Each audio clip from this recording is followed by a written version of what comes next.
Good evening, my friends. DRBMiller here. How's everyone doing? As you know from earlier today, I had to change my schedule. I had lots of meetings in the afternoon, and therefore I was not able to deliver my usual broadcast at 10 to 4. In fact, I intended to start a bit earlier, around 6 o'clock p.m.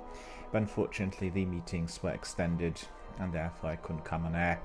But indeed, we'll have a few hours of entertaining gameplay here on our Titan as from now. And I know it is a bit inconvenient because indeed it is obviously outside of my usual schedule hours.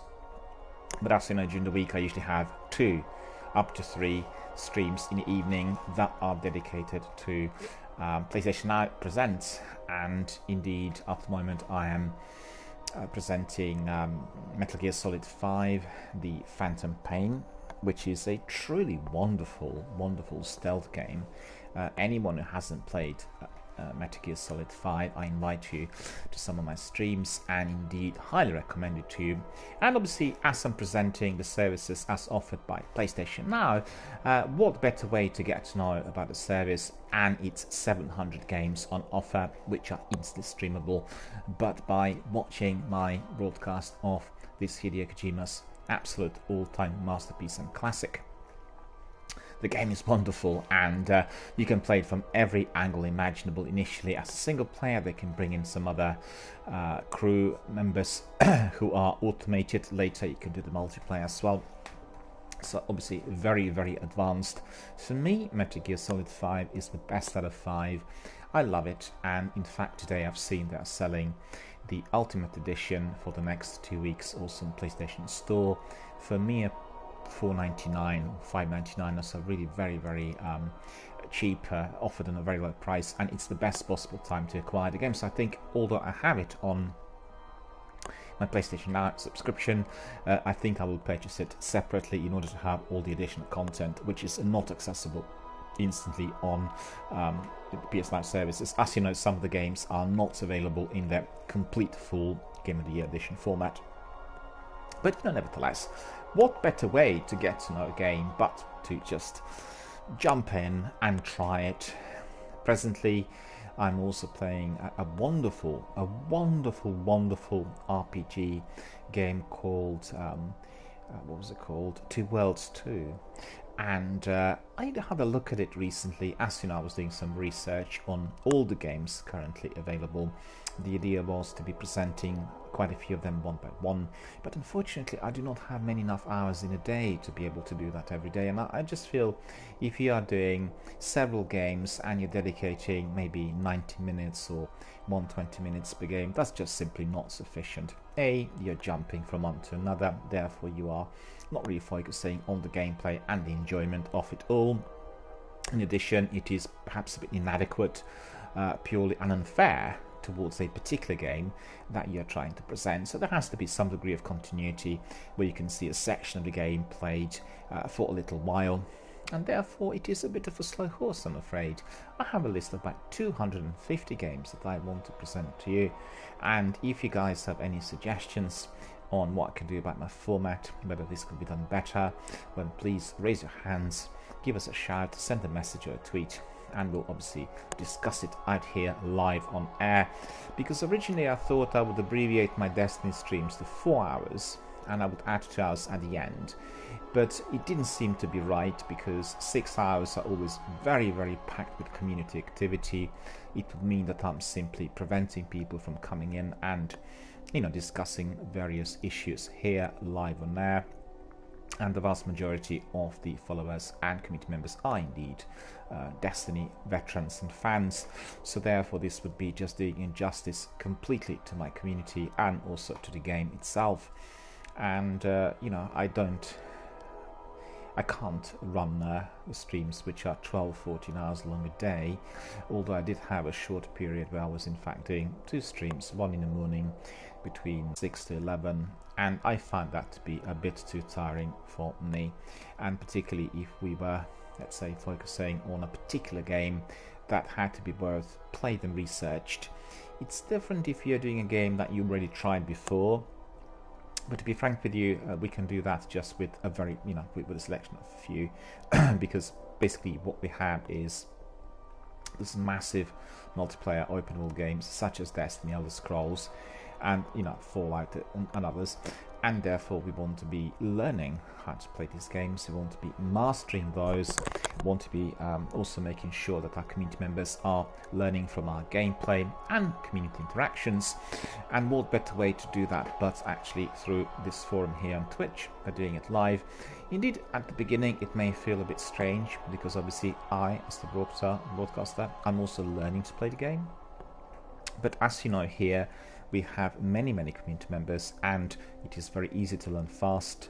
In fact, I discussed it with Sekopupu recently, and he told me that he had no help from anyone for quite a while, and it did take him more than a year to reach 400 level on one of his characters. And if you look at mine, I was able to get almost to 400 level on all 3 characters within roughly 6 months. And that tells you that this is not a forum about solitary gaming. It is all about a community. It's about us connecting with others, sharing our thoughts, views, life experiences and passions for gaming, as well as discussing other things live on air. It's all about connectivity. It's all about interaction. And I can certainly tell you, after meeting some of the guys from the Twitch team, the event that I attended recently was the Twitch Developer Tour 2019. All of them were very focused on developing tools in order to increase those 2 aspects of online gaming. And those are, first of all, making bonds and connections, and the other, interacting as you're playing the game live. It's interesting, we discussed it recently here, live on air, also about the broadcasts that are going to the archive. Lots of people do not archive the broadcasts, I've seen that, and I'm not sure as to why. But I guess they just want everything to be done live on air in order to attract viewers and customers. And lots of people have also, well, very similar to those games offered free of charge nowadays online, such as Apex or Fortnite, they have microtransactions. So basically, in order to be able to run the channel, they will require substantial donations and various other contributions, financial contributions that is, from many of their followers and fans. And therefore perhaps they feel that doing it only live will draw the attention of those fans and followers to a greater extent, and therefore they will have to be watching them live if they want to be communicating directly, which is obviously a very good way of making connections and new bonds. But I believe that this is always possible if one is indeed present live on air. But as we are not accessible 24/7, all the other means of communication are also present, such as all the other social networking forums. I have obviously forums on Twitch, on Twitter, on Facebook, Instagram and YouTube. Each one of them is catering for different kind of interests. So on Twitch we have live broadcasts, all the communication interaction that takes place here live on air.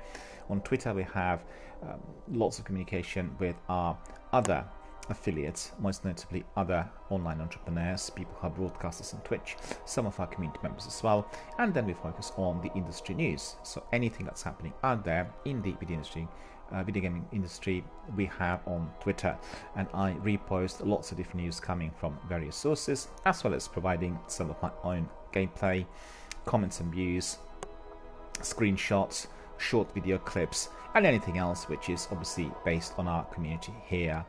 Facebook is a bit like an encyclopedia of data on various games that I'm either currently engaging with or those which I really kind of love and played in the past. And Instagram is providing you with lots of concept art and screenshots, and sometimes also some scores if we are talking about competitive games such as PUBG and Apex. Instagram therefore contains quite a large number of visual images. Many of those are dedicated to our current broadcasts here, so if you're interested you can literally have a look at everything I've been broadcasting during the last 8 months since this channel started, and you'll get to see lots of other interesting images, particularly of Destiny, as Destiny is the main game here obviously.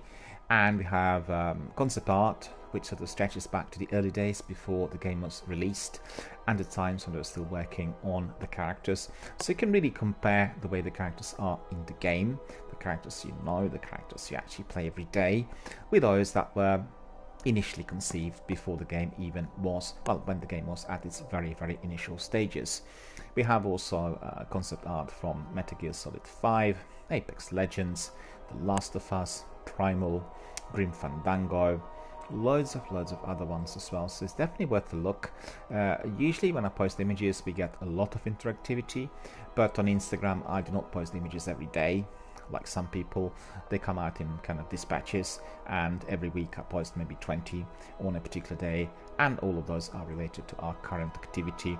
I think having 5 separate, well 6 in fact, separate online entities really helps to provide a variety of content, and each one of those is then applicable to a particular social networking forum.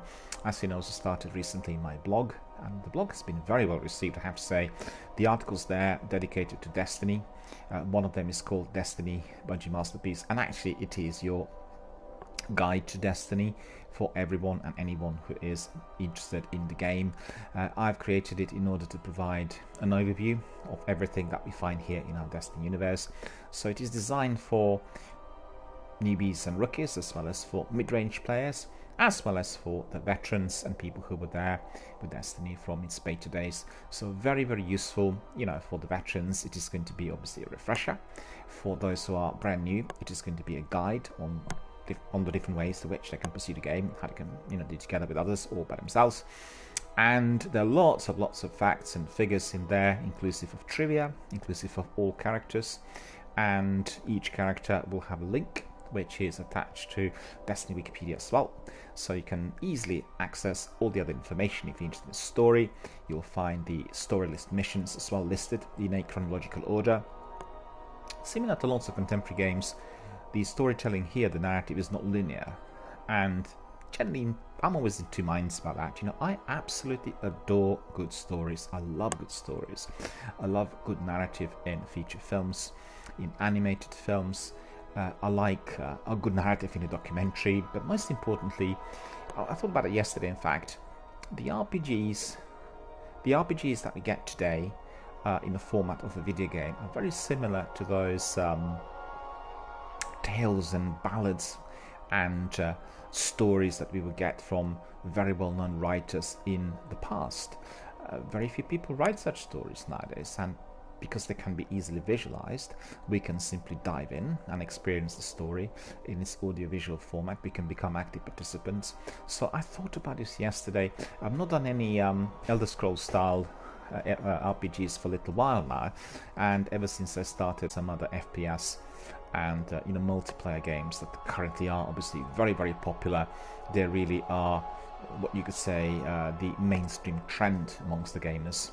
And in fact, the other day I talked to some of my colleagues, and they all said, well, we're a bit worried on one hand whether the trend is going to last, on the other we are concerned whether there will be a lack of investment coming into those adventure games, which otherwise are wonderful and popular. Therefore they might just, you know, disappear into some degree of obscurity.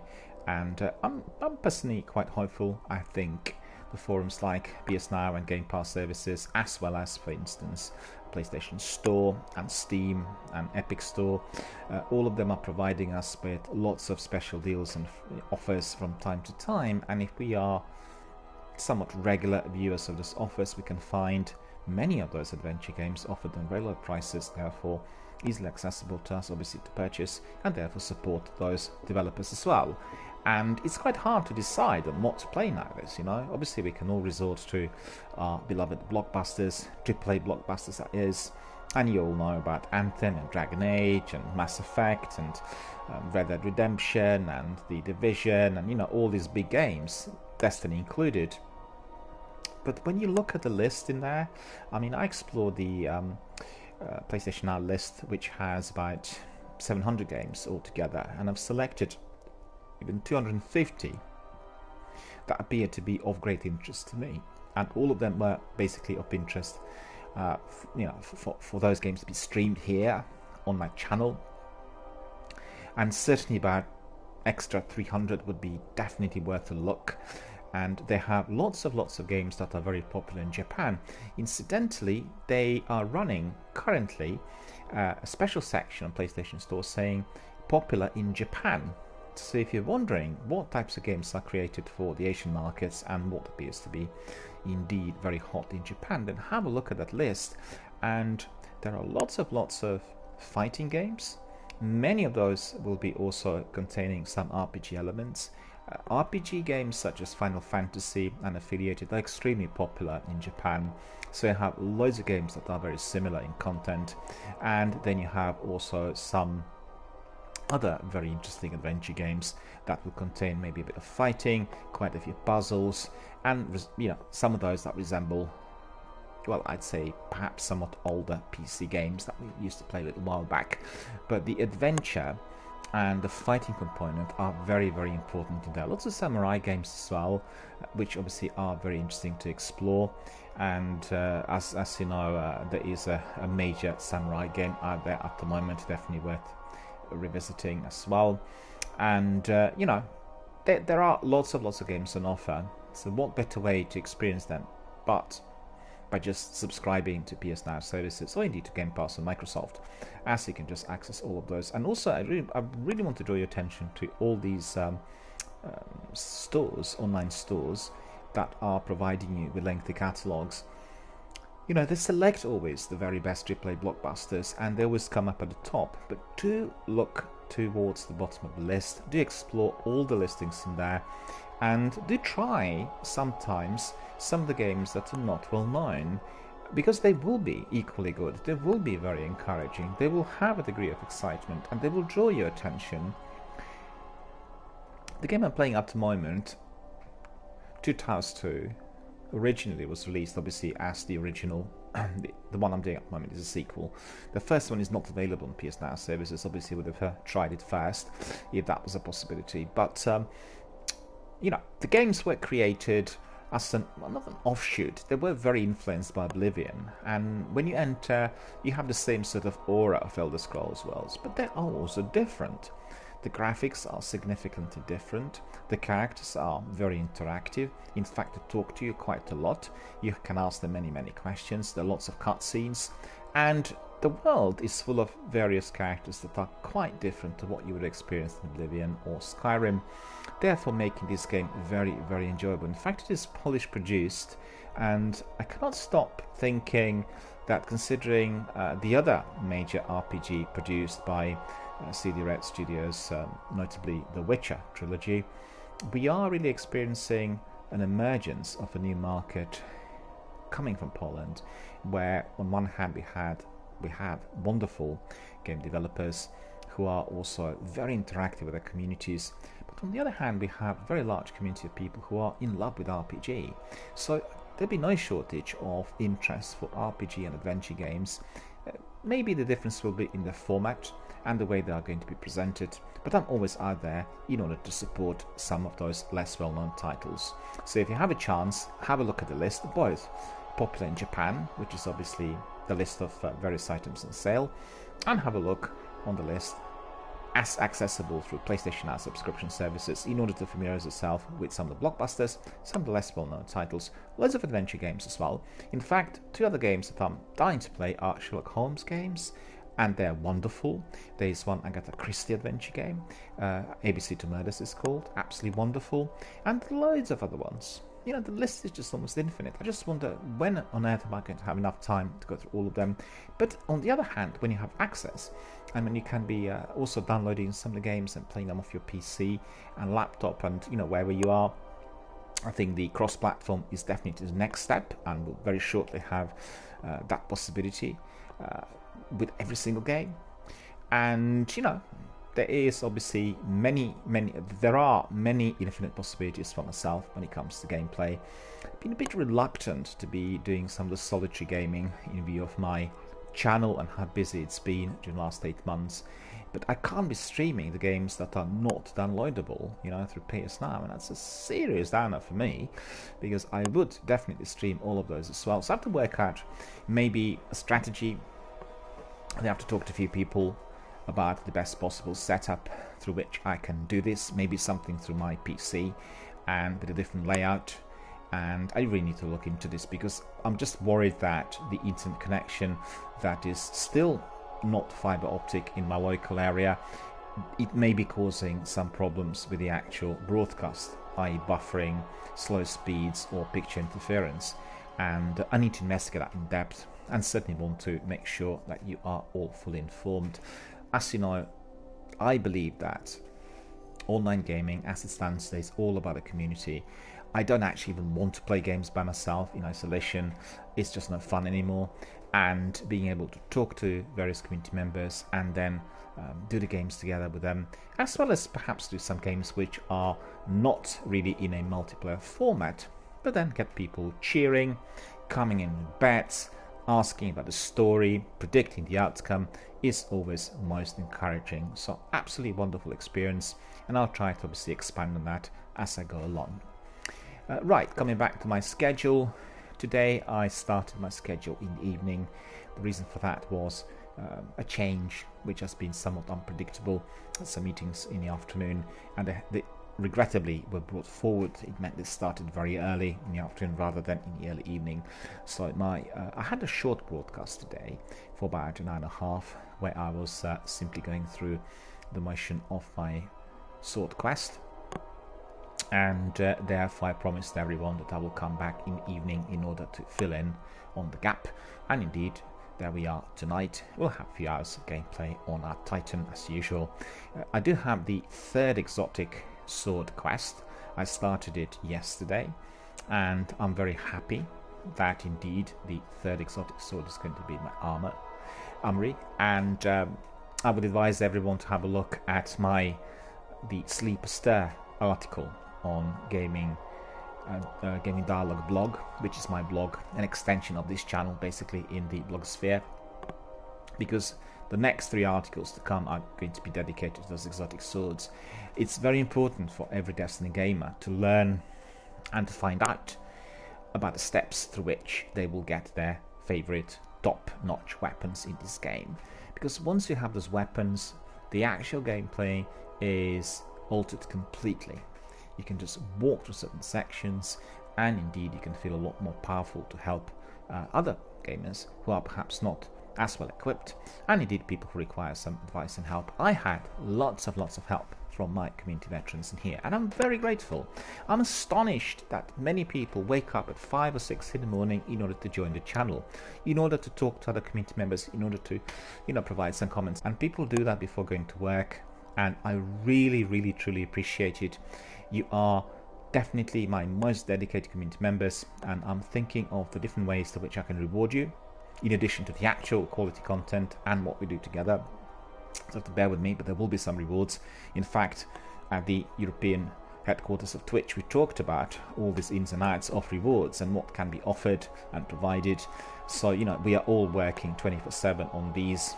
I have to work out how to do various types of emotes and rewards, which will be automated and given to people who subscribe or indeed who donate, because on Streamlabs we have to be always authorizing the copyright for any visual images. So I need to really look into this, because working on a channel, developing it and running it is obviously a very time-consuming experience. But this is going to be the next step, because lots of my streams will go through my PC, and therefore we'll have some animations coming in, we'll have some overlays, we'll make it a bit more interesting, a bit more interactive.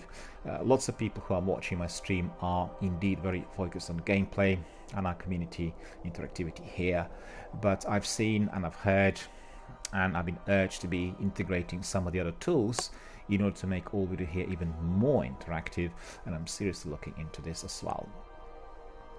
Another bit of news is regarding Days Gone. Days Gone is a major AAA blockbuster released last week through Sony PlayStation, and it's been literally very well received by everyone, industry and gamers alike. Lots of good reviews, people are loving it, grinding it, playing it.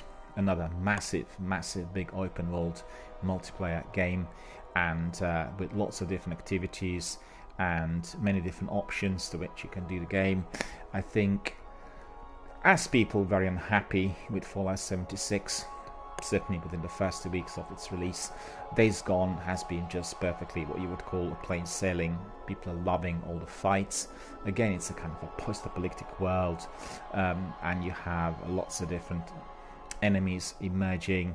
There are some, I think they're victims of some sort of disaster or disease. Zombies are attacking the lead character. You have all other kinds of biker gangs. Crime is broken up everywhere. The law and order have just gone out of the window. So on one hand, maybe similar to what we've seen, the apocalyptic vision of The Division 1 and 2, but actually taking place in a somewhat different area. The graphics, the design, the animations, everything else looks absolutely astonishing. So if you guys have any experience of Days Gone, then absolutely get in touch, raise your hand, send an email, send us a tweet here, tell us what you think about it. I'll be very, very glad to hear. As you know, I'm always collating all the feedback coming from my community, and I'm forwarding the feedback to developers, so they will be always very, very interested to hear everything from you. On another note, I've heard quite a few things from BioWare regarding Anthem, and I have to say I'm very displeased with certain elements of the industry that are continuously trying to stir up negativity about BioWare. I'm not sure what the reason might be, whether they've done something wrong and therefore the industry is upset. I know sometimes that people who otherwise would have been given free games or free access to events, if those are stopped, will always feel aggrieved, and therefore would vent out some of their anger.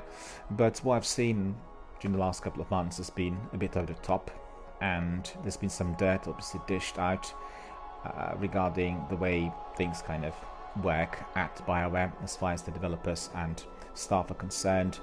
And during this week we've heard some rumours, which actually are unfounded, that BioWare are completely dropping the Anthem project and they will not be providing any additional content, and that all is going to be wrapped up because the game so badly backfired. It's complete nonsense. And in view of those rumours, we've had some responses from their team leaders who were assuring everyone that they cannot be releasing additional content before the technical glitches are fully resolved. This is the first outing of BioWare into this massive multiplayer open world type of gaming, and they experienced lots of difficulties. In fact, they did release this game perhaps prematurely, and that indeed was very noticeable as you play their demos and betas. And they will work on the resolution. They will resolve these issues, and once the issues are resolved, we are going to be having plain sailing and lots of new content. So people just have to be very patient, and please do not listen to all these rumors, because it's evident that they're coming from some of the competitors. And it is true that this week excuse me, I need to get my voice back.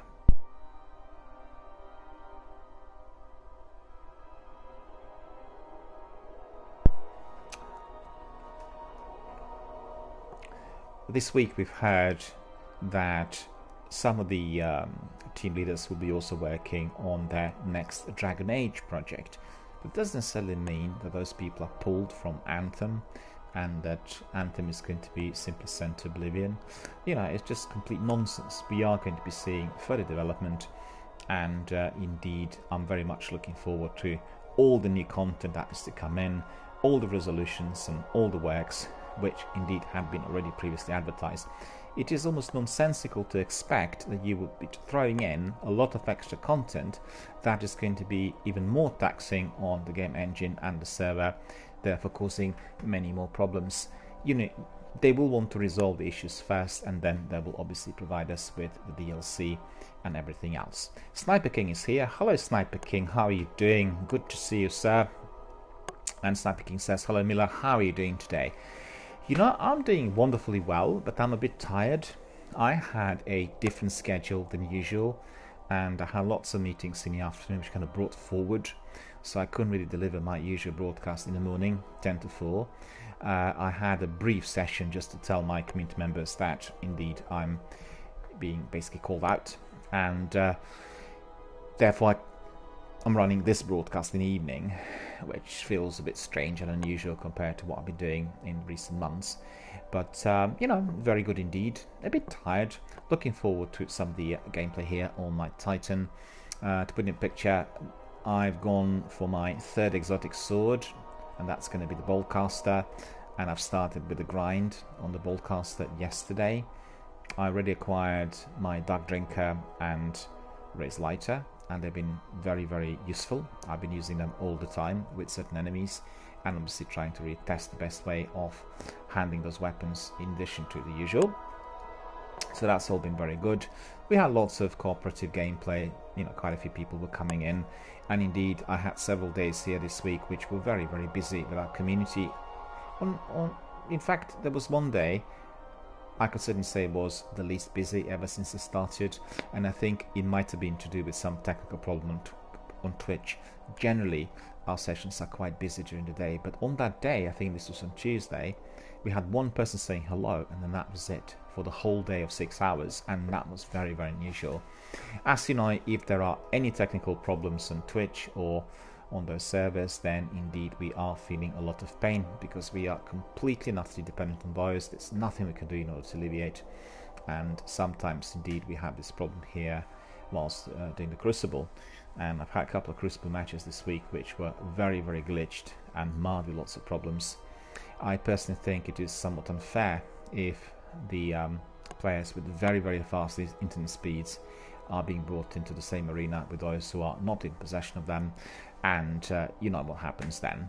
And I observed, particularly during one day, some of the matches were heavily glitched, and then the game wasn't loading properly, and then we were being brought into somebody else's match consistently, so there were some crashes and lots of different problems.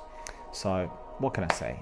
Sometimes it does happen, and we are therefore very dependent on those companies to resolve those technical issues as soon as possible. There's nothing else we can do.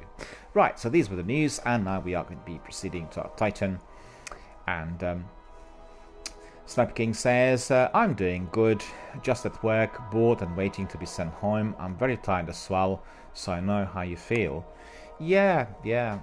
Well, I know you've been extremely busy of late, and very sorry to hear that you're also very tired. In fact, Matthias, our friend from the US, has been also working very, very long hours, and he told me a few times recently that he was very tired, and there were a few nights where he couldn't easily fall asleep, and that always is an indication of lots of pressure, lots of stress at work. And fortunately I do not have to endure some of that anymore, but I do see lots of people who are experiencing it day to day, and it's just a sign of times. We all work longer hours, and there's a lot more pressure, particularly if you work in major cities or global capitals, and everyone just seems to be a bit stroppy and grumpy and unhappy.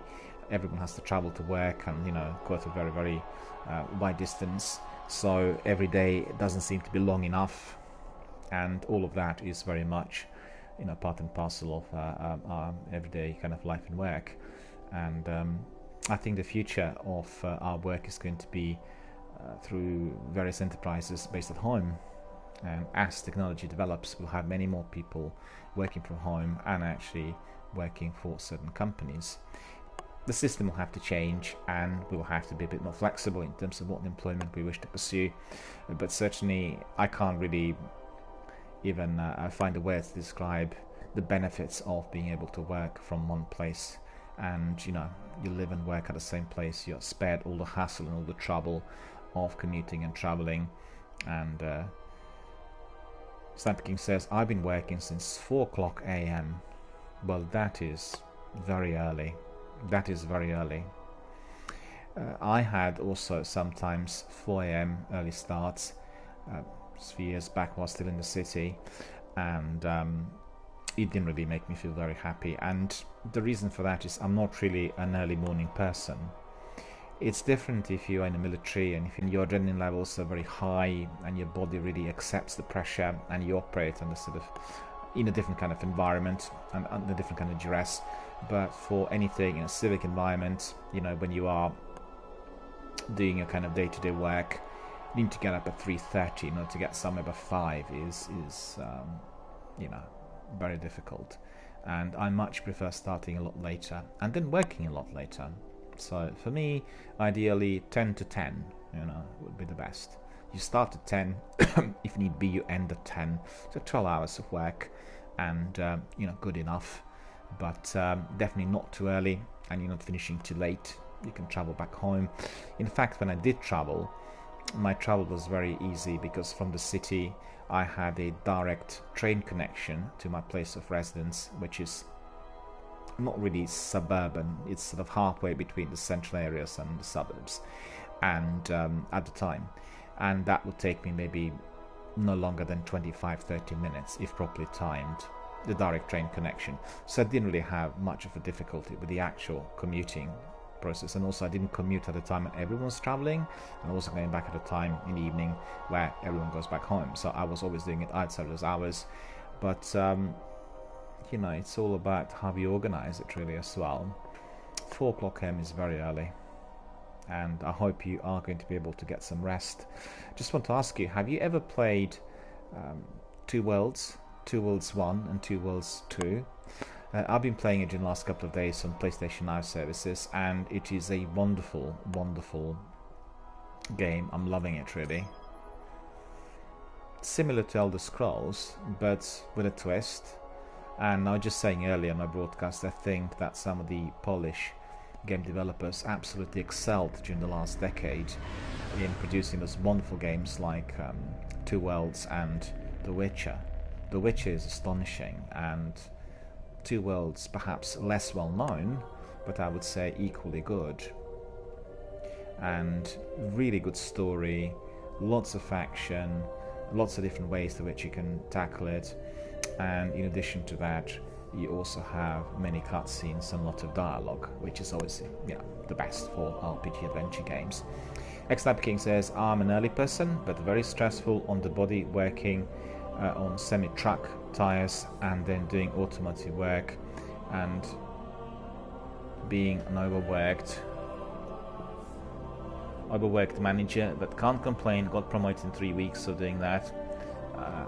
And Stamper King says, I've not played that game. If you are on PlayStation Now services, then I would recommend it. You know, the PS Now is sort of giving us access to about 700 games, and although I'm not playing all these games, I'm not playing very frequently anything on PS Now, it's an ideal way of finding out what some games are like, you know. No better way than just jumping in. In fact, I was just saying earlier, I'm playing and streaming and broadcasting Metal Gear Solid 5, as you know, and that is one of the best stealth games ever produced, and certainly for me the best out of those 5 installments of Kojima's masterpiece.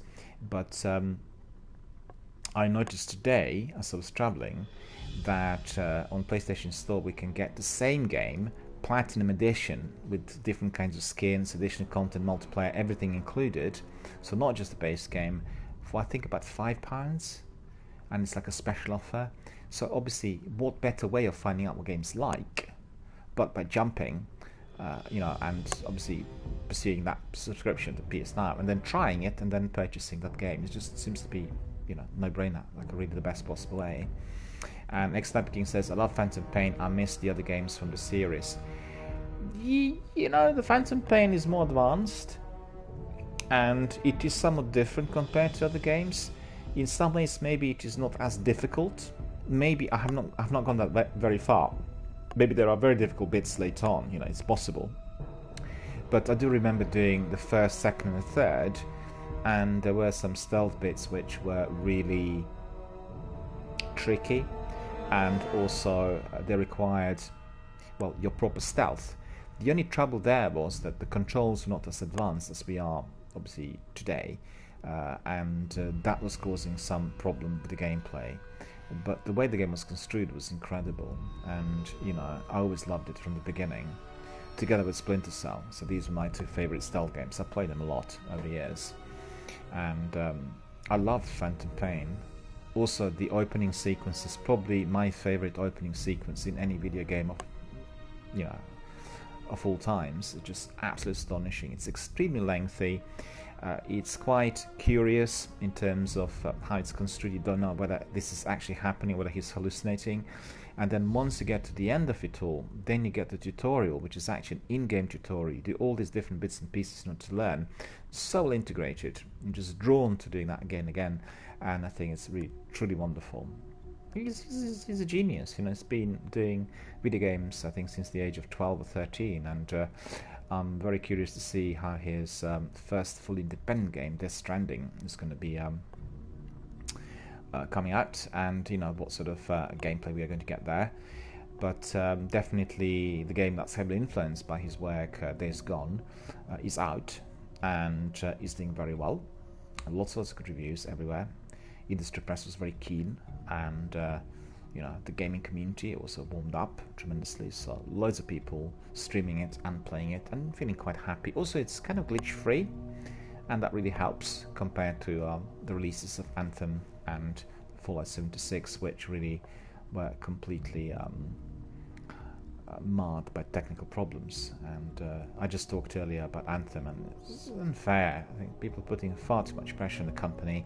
They'll resolve these issues in due course, and we'll have a wonderful, massive multiplayer open world game. But like with Destiny, it wasn't really plain sailing from the beginning. It did take a while for everything to be polished up and basically brought to this level. So we just have to be a bit more patient. But you know what? People are not patient nowadays. Everybody wants everything instantly, and I'm afraid that is heavily taxing on people's resources, and it causes a lot more pressure, just like what you said. So, trouble, basically. Right, so let's have a look. What sort of weather do you have out there?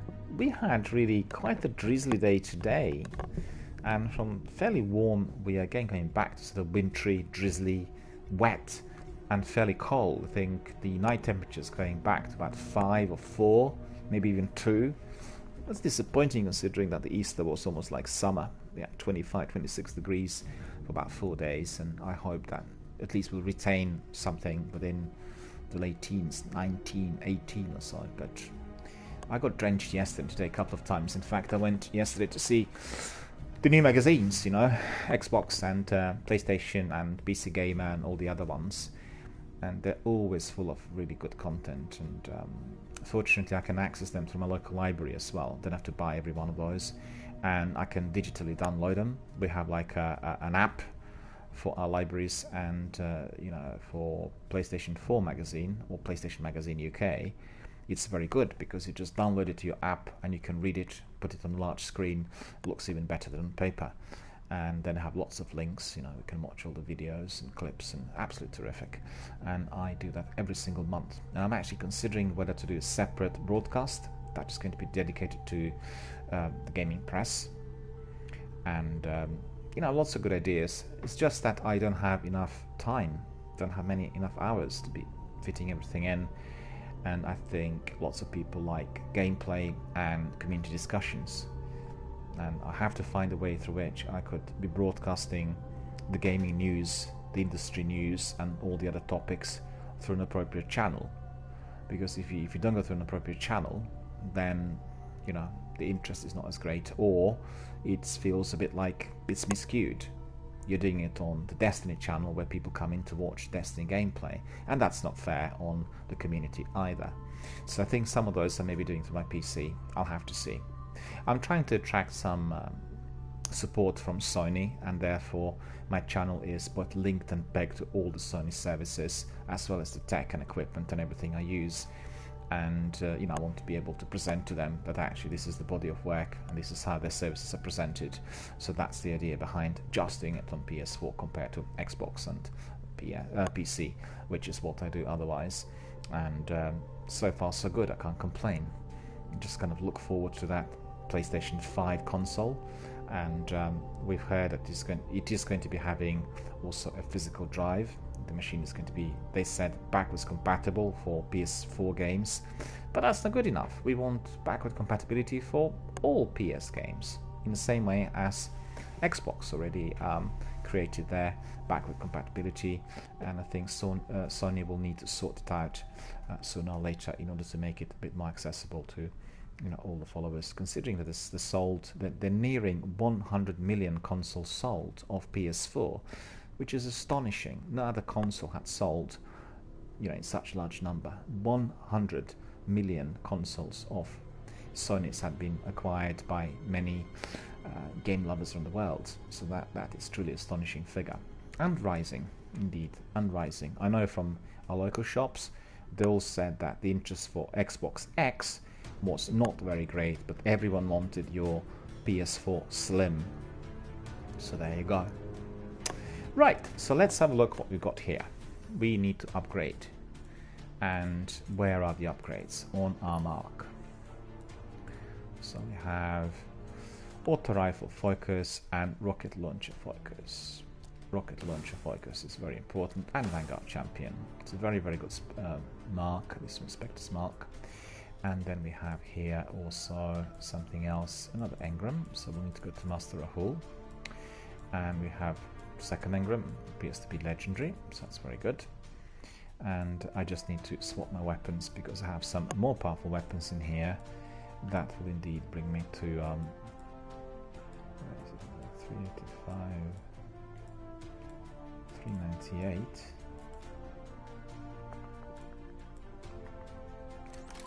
396 I think is the highest I've got there. And then that's 398. 388. 395.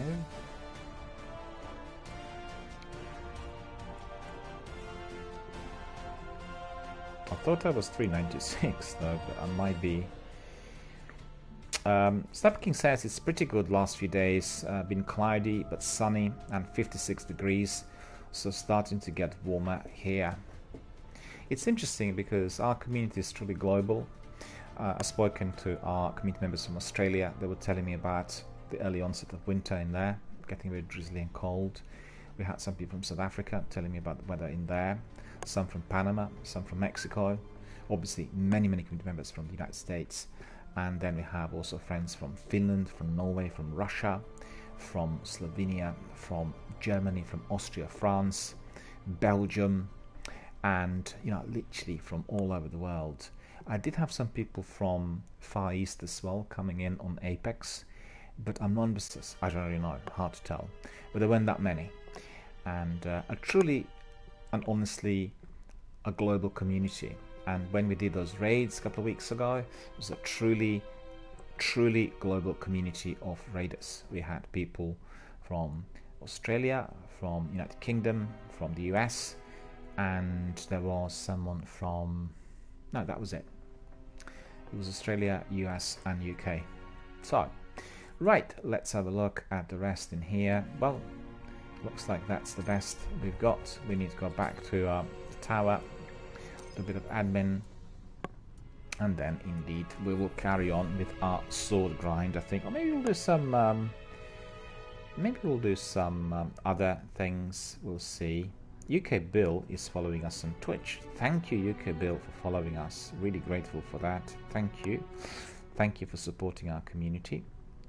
And oh, we have some questions in there, but let me see, what is the question? Nova is asking,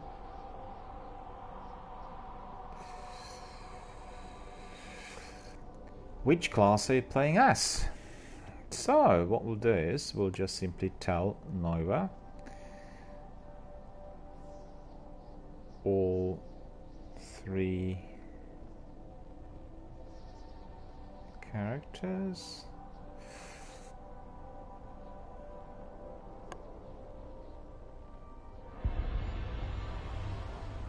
Currently on Titan. And what is the class? Let me see. Striker. Yeah. So we'll say all three characters currently on Titan and using Striker.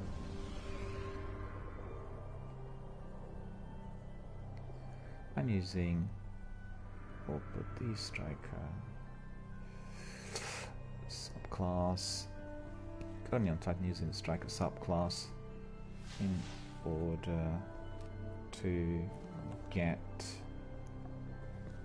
my third exotic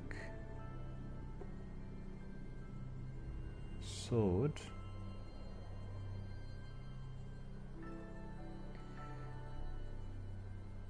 Broadcaster.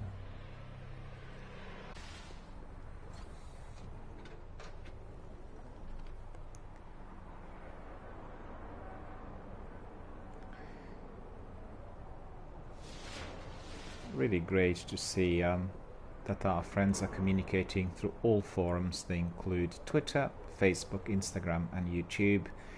I'd say the greatest interactivity is here live on air together with Twitter and with Instagram. On Facebook and YouTube I don't get that many messages, but people are using YouTube in order to access the past broadcasts. Everything is archived there, and Facebook in order to find out about certain games and also to get a bit more knowledgeable on those facts and trivia related to those. Right, so we have this. I replied to our friend Nova that we are doing all three characters, that is Warlock, Hunter and Titan, currently on Titan, and using the Striker subclass in order to get my third exotic sword. And that exotic sword is, as you know, Bolcaster. So bear with me, I need to just attach another image in there, and we want to make sure that our friend receives that message immediately. There we are. Very good to see that indeed our friends are communicating. We have T-Mac, we have Nova, we have CGN US, we have Rapunzel, we have many other people coming in, and thank you for your support, for reading the news, interacting and providing us with your comments and views. Always appreciated. Right, so my friends, let's just have a look at what we need to do next. The first thing we'll do is we'll go to our friend Master Rahul and we'll collect, well, we'll decoy the engrams first. The Guardian who stared Oryx in the face. Indeed, sir. Good evening. I have some interesting finds for you. Will you spare a moment? Good weapon. Occam's Razor. I already have several of those. And that is Visigoth Type 1. Alright. Careful. So let me see. We'll have... I really love the fact that he's got that in his hand. Can you see that?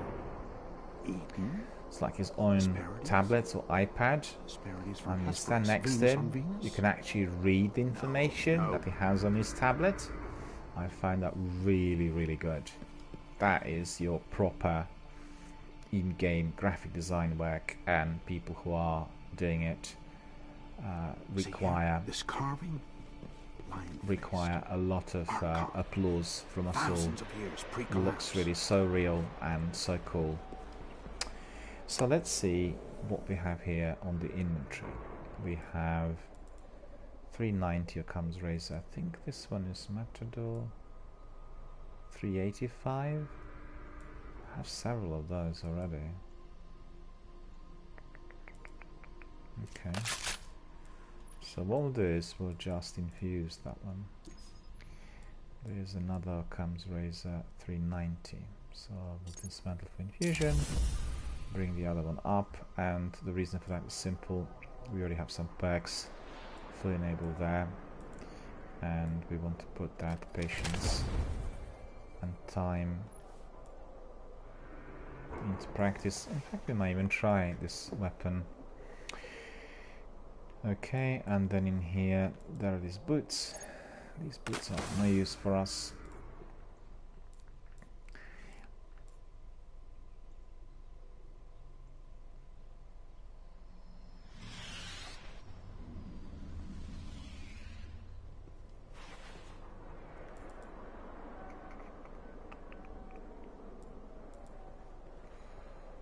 So that looks good.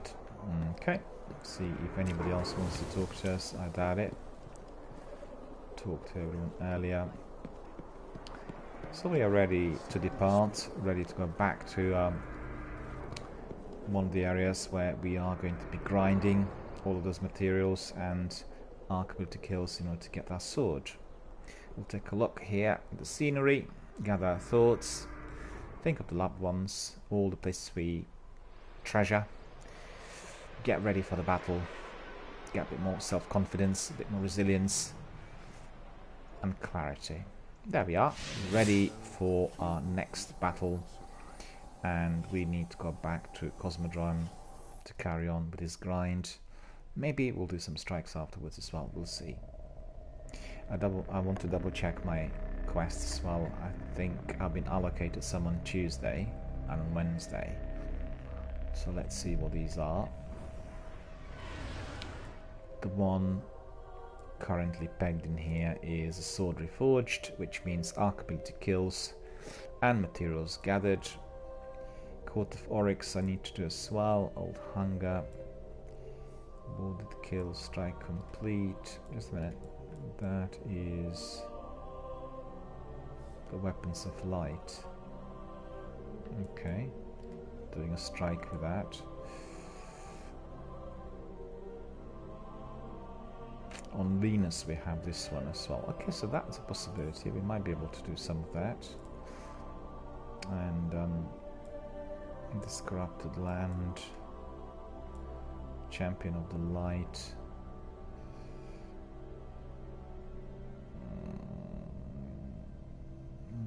That's right, we need to do this as well. We have also another task in there, the taken more Earth, killing the champions. So I think we'll put this presently on as well, because the champions will need to be killed. This is one of the raids and high value targets. It's patrols. More patrols. Sunstrike kills. Okay. Yeah, looks like lots of these are Zavala and Sunstrike kills related. So this one can be also polished off. It doesn't matter. We'll do the Cosmodrome first and then we'll carry on with those champions as well. That will be enjoyable. So get ready, stand by, and then we'll carry on and proceed to our destination.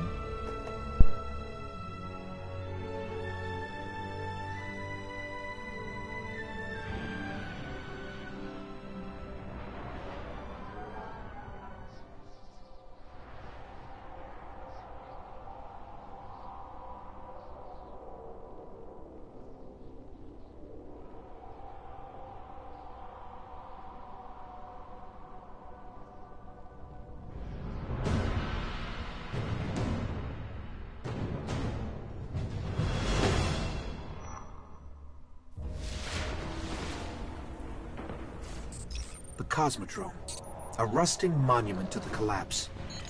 Someday we'll reclaim this place, right?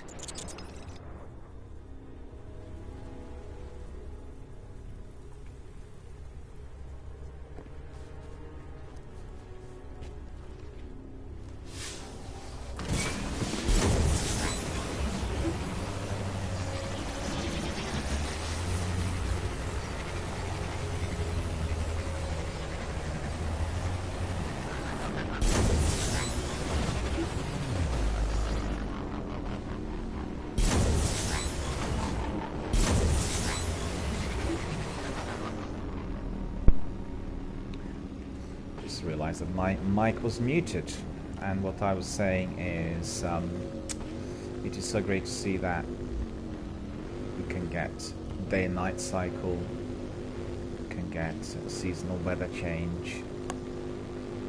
It makes it all so much more enjoyable and real to a degree. In fact, when you play Metal Gear Solid 5, remember your day and night cycle. It's extremely important, because if you're conducting your strikes and attacks midday, you're likely to be seen with ease. If you're doing it at night, it's going to be a different story altogether. Is there anyone else in there? Here he is. Okay.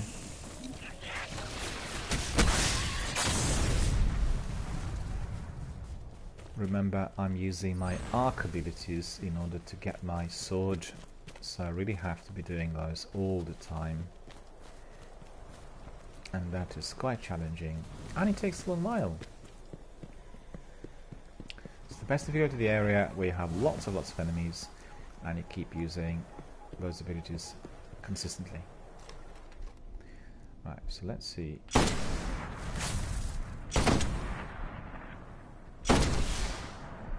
Well, you could tell that this is your major exotic sniper because it simply rocks. Look at that. So what we'll do is,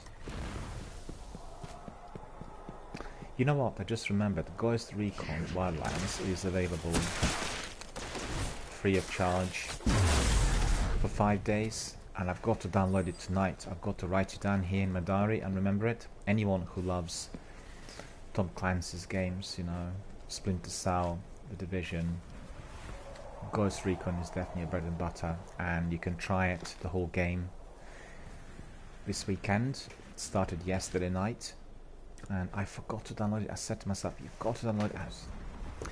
I'm gonna leave it on, you know, the overnight, I think, in order to download.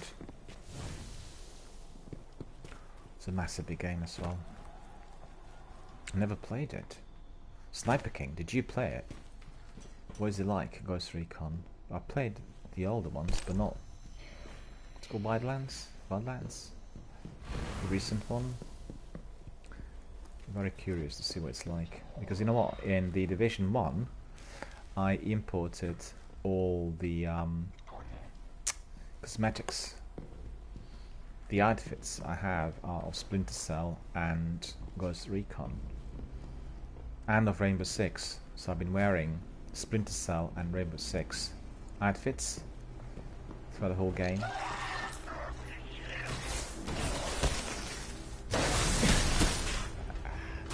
Die. Of course I could have done it, but quite curious on being able to complete this.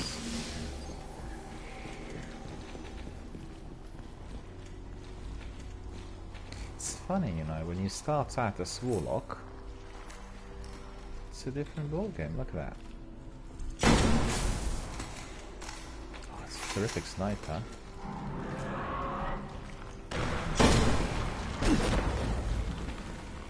Look at this now. We'll come in there.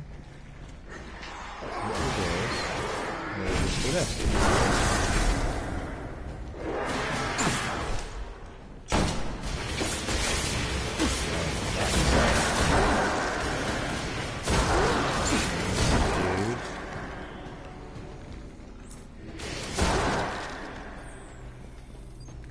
I'm loving this scout rifle. A great addition to my armory, and also ideal when used with Imago Loop. Have to admit, astonishingly good. I've seen it a few times in the Crucible.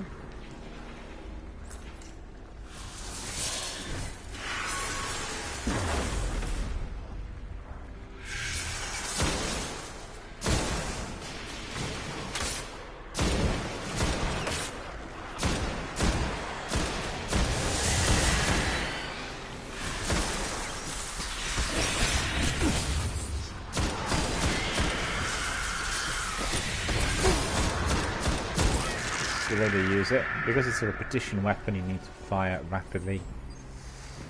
And you know what, I keep forgetting this. I'm not as rapid, but nevertheless, always good fun. Well, what we do need there is... Oh yeah, we've got it. A good grenade.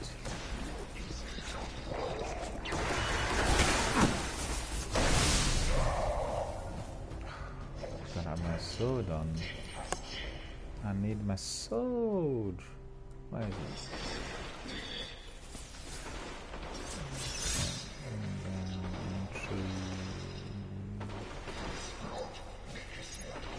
Heavy on. So watch this. Actually, I didn't even need a sword. Okay.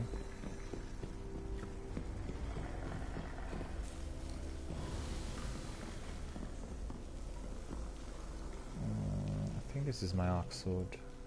Yes, it is Arc Edge. Snapping is asking, what do you need to do? Well, presently I'm working on my third exotic sword, Boltcaster.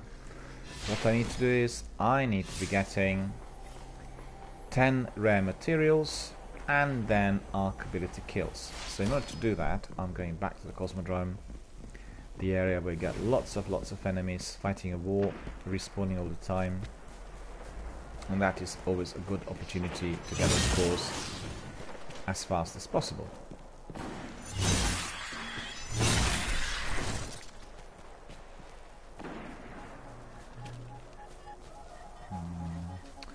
Just remember that I removed the ghost. That ghost is very important. That ghost actually, this one, questing shell, spin metal. Yeah, so we'll put back that questing shell. We'll put the questing shell back on to make sure that we are getting all that spin metal. There we are, spin metal is there already. Oh, is it? Well, gone the wrong way.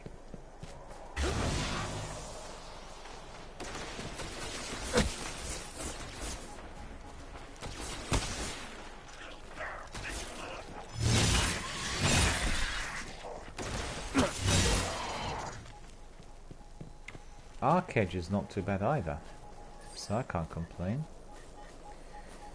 Lots of good swords now. Young Bull's Howl as well is a good sword, but you can't really wrestle with the mighty exotic swords. They're the best.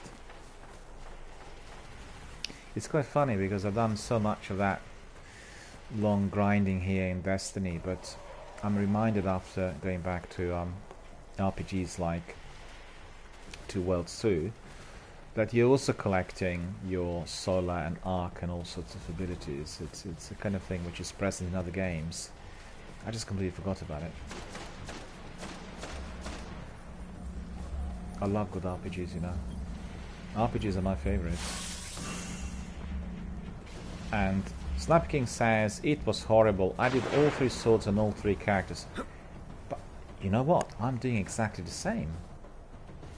And obviously there is a shortcut if you do them all on one character, but for the benefit of our viewers, I'm doing a lengthy grind on all 3 in order to make sure that people can learn and find out what we do here in order to get to those weapons, you know. So that's the idea. Matthias asked me to skip this. He said, you know, you can do it on one character and it's going to be, you know, a bit faster. But the way I see it, nothing in Destiny or Elder Scrolls or Fallout is about being fast. It is all about doing it the lengthiest way and then enjoying all the ins and outs and learning. And you know, I said many times here on my broadcast, Sakapupu said it did take him more than a year, and I'd say probably about 18 months, to get his first character to 400, about 5 years ago. And you could see on my 3 characters I was able to do in 6 months, leveling up and powering up to almost 400 within 6 months, right? So it's 3 characters within 6 months. And it's all down to my community. It's all down to my friends here, helping all the time. And you learn as you go along. I learned everything, you know? I remember when, at the beginning, when I was in my Warlock, one of the community members said, well, hang on a minute, you need to learn how to infuse weapons because you need to increase your light. And I didn't know how to do it. He said, do this, and you need to really follow the ideas through. And, you know, it was just absolutely amazing. I learned it straight away. I'm sure lots of other people were doing it at the beginning. Particularly in view of the fact that Twitch was not as well developed 5-6 years ago as it is today. So, you know, it wasn't as easy to get help. But Twitch is growing exponentially, and my god, you know, at that meeting we had a couple of weeks ago at the European headquarters, when you see the figures, they're just mind-boggling. I think you guys in the US, you know, the CBS and NBC and all the other networks, they already are really worried about those figures because, you know, their viewers are dropping and the viewers on Twitch are massively increasing. In fact, we talked about that, and then a week later, the stats were released by the mainstream entertainment press, Variety and the Hollywood Reporter, and they expressed this consensus 4 million officially. It's extraordinary, isn't it? People like talking directly, you know, to the broadcaster and engaging with other community members, and what better way to do that but by coming to Twitch?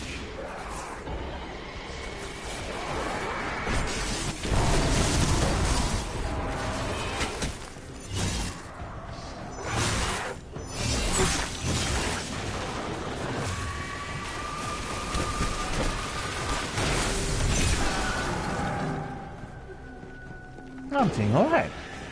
I'm not complaining.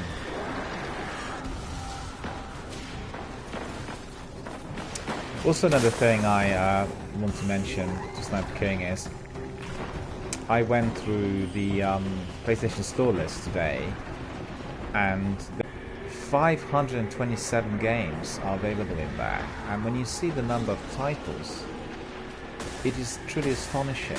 The industry has evolved and developed to such a degree. It's just mind-boggling, you know. So many different titles, and many of those games are quite good. Hard to decide what to play next, right? I still think doing PS Now and Game Pass is the way forward. It saves the money, and also you can jump in and try the game without any difficulties. You know, you can stream it straight away to see what the game's like. Many of those you can download, and it makes a big difference. Because I remember when I was queuing up, you know, to get certain games a few years back, and also there weren't that many games released in the 90s, you know, for PCs.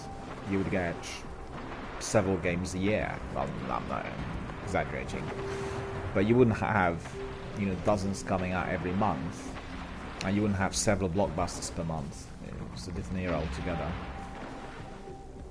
The game's always expensive. I do remember seeing the games offered for £50 in the 90s, and I thought, my goodness, this is just extortionate. But what's happened to the industry is similar to what you had with CDs, and previously with vinyl. You know, in the 80s, you'd go and see a gig in London, you see some of the top bands for £4 or £5, and if you want to buy the record, you'd have to pay £16. So live events were 3 times cheaper compared to the vinyl. And the video game industry is exactly the same. The prices remained exactly the same. On average they're like £50, i.e. $50.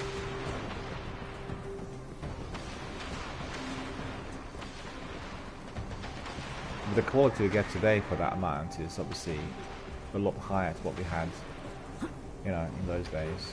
It's a fact.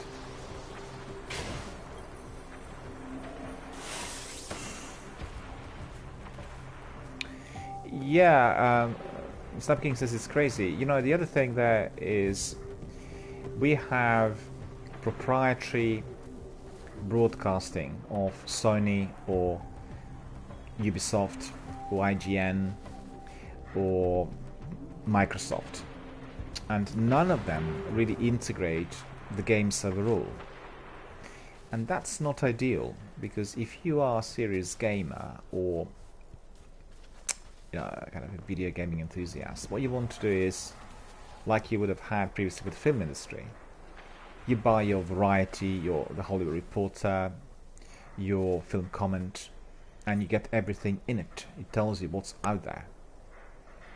And those broadcasts are biased. You know, they obviously, Microsoft's favoring their products, Sony is favoring their proprietary stuff, and therefore it's easy to miss out. Or you have to be watching everything, you know, to get the knowledge. Very hard to find things on IGN nowadays. I don't know whether you're using IGN, but in the old days it was so easy to find everything on search, and today it's impossible. You get all kinds of entries in abundance, and you never get what you want. In fact, it's probably the best to be using your standard Google search on Android or tablet compared to all these apps, because the apps have very well, I won't say poor search engines, but they operate differently compared to the browser. And I was looking for some reviews recently. It's so hard to find. I got them mentioned on Google, but it wasn't instant. And these were the reviews with lots of views, and you know, people who are reading them every day. So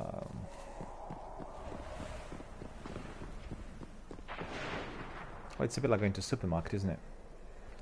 So many goods in there. Hard to decide on what to do next, what to buy, what to eat. What's this? Okay. Didn't get up there. No. I need to go up there. Come on. How did I do that before? There. No?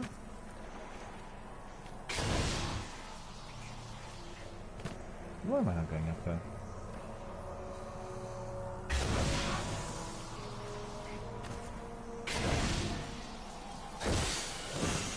Yeah, I got it. Didn't have got there at the end. Is there a Casper fragment in there? I think I collected it already.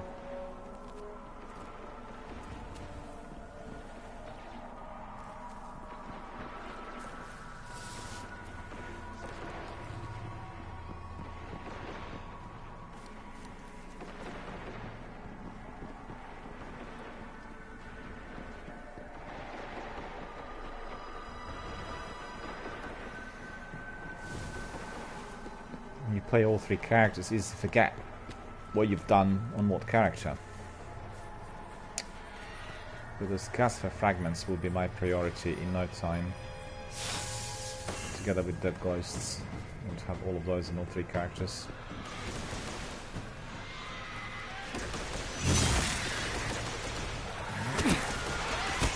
Okay.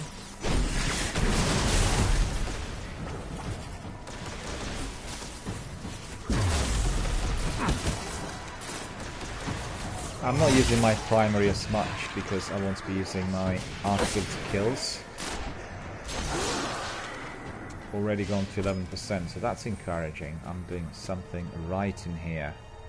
But you know what? The war between different enemies is not taking place just yet. So. And I got my first material, which is Zeptosite cores. Okay. I'll have to collect about 30 of them, I think. Which indeed is annoying. Just like what Sniper King said, it's a long, long grind. But I think what's the best about these grinds is if you are an experienced Destiny gamer, you will know where to go. Like in here, it's always interesting. The war breaks out, lots of enemies keep respawning. It's interesting, and also it's the best done in a team of 2 or 3. You get lots of activity, and it's really good fun. So that's the way to do it. I think it's solitary is like not really exciting, and it takes forever.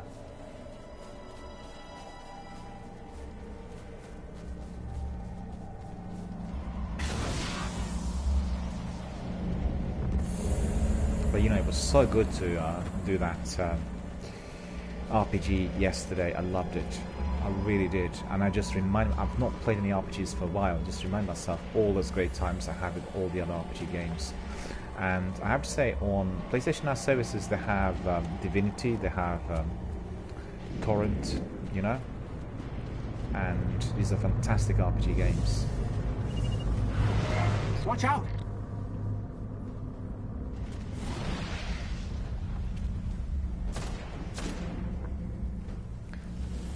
What I do need to do is I need to change my sword.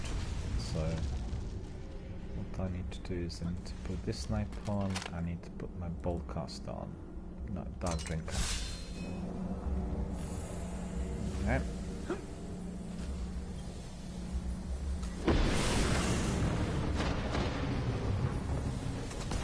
Plenty of spin metal in here as well. Okay. we're on it.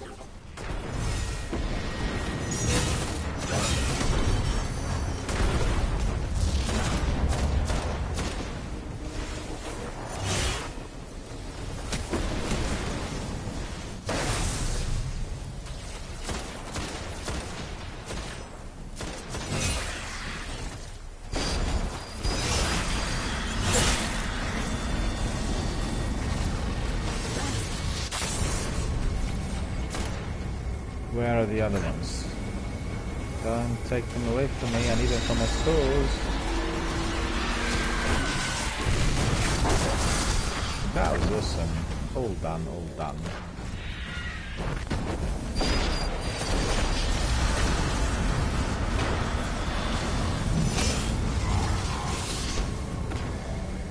What I need to do is I need to get my heavy on. Hurry up. Okay. Keep going.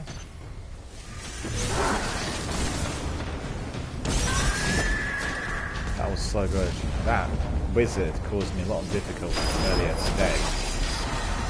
I hate that wizard. But you know what? We're gonna have a champion.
Come on.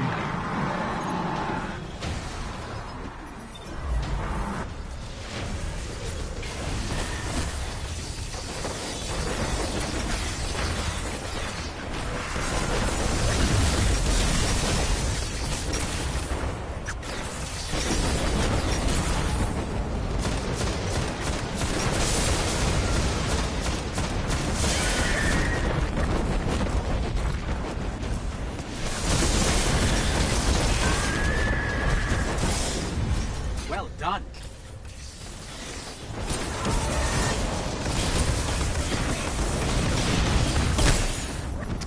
I hate this wizard, and I didn't manage to kill the champion.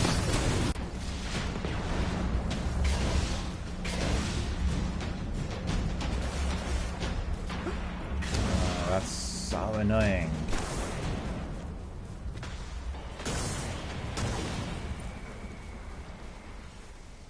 In fact, I should have had my raise lighter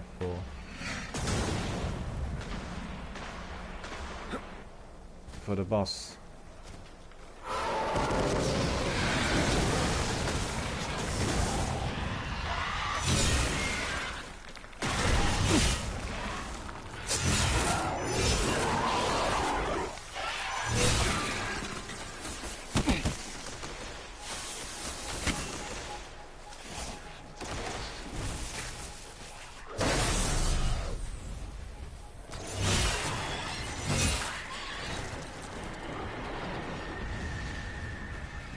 Where are they? Come on.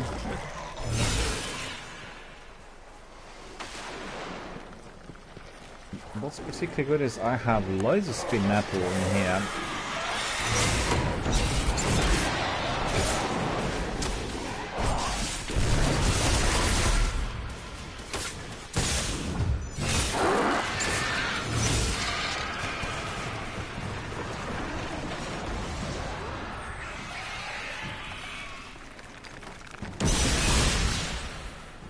I like that strike.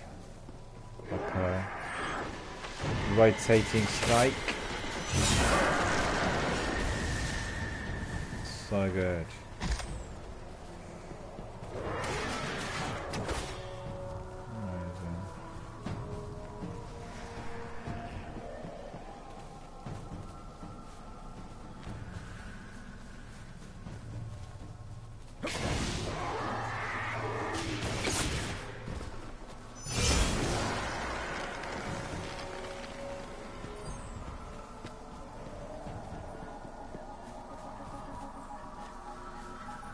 Just remembered there. Listen, Guardians, Intel says we have a high-value target in this vicinity. You know what to do.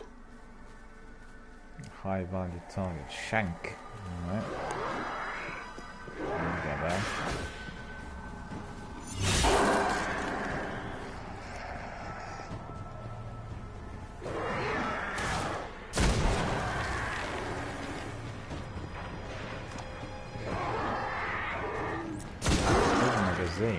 Loads of ammunition.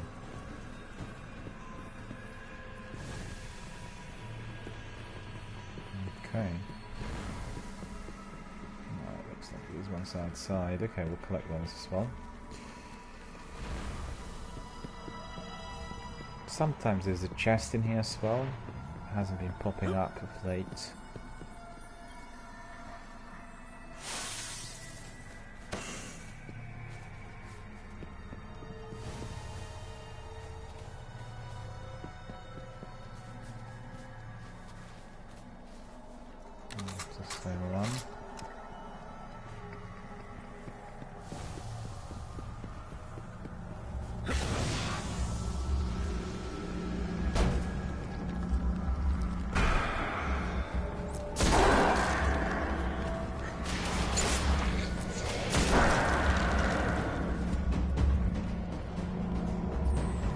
No, they're not there.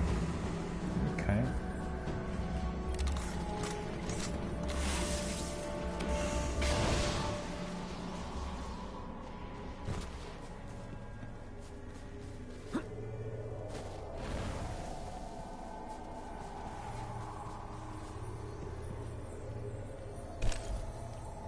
Collect another lot, 3 metal leaves.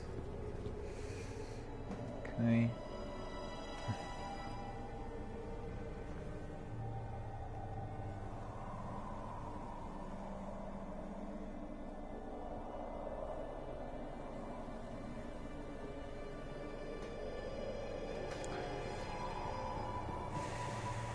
Is there another one? No. Who needs to be revived? What is going on? See?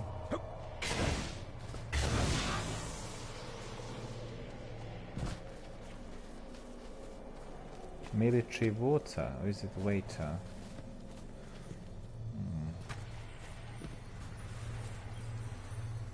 Got to remember, Ghost Recon Wildlands, my friends, it's available for free this weekend. You've got to download it and try it. A very good game indeed.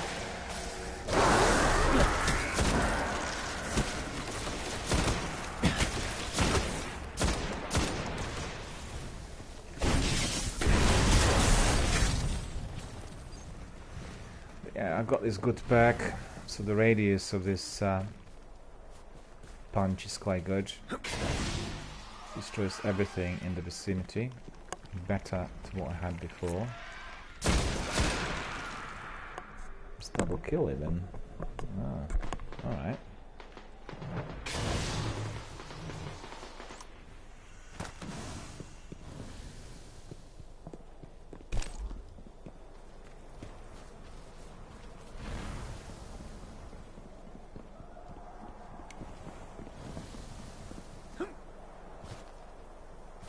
So where's the shank?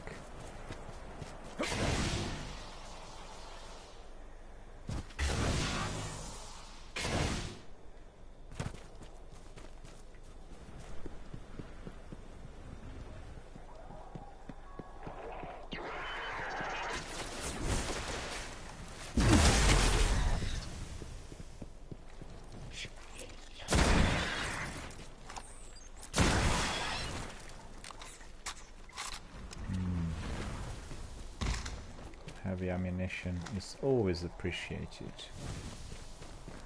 Some special ammunition as well. Okay.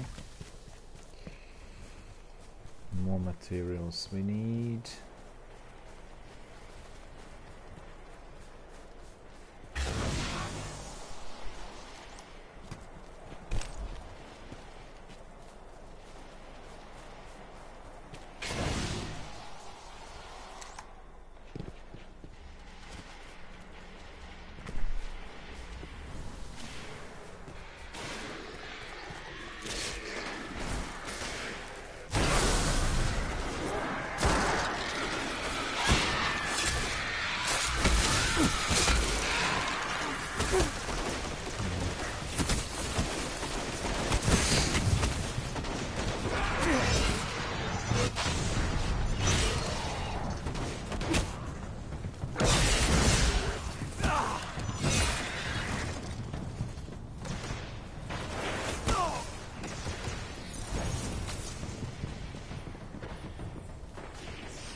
Picked it up.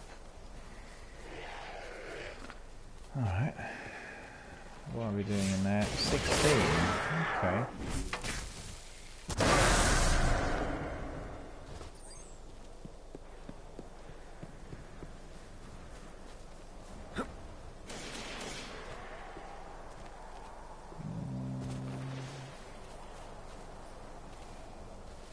Did I get anything up there?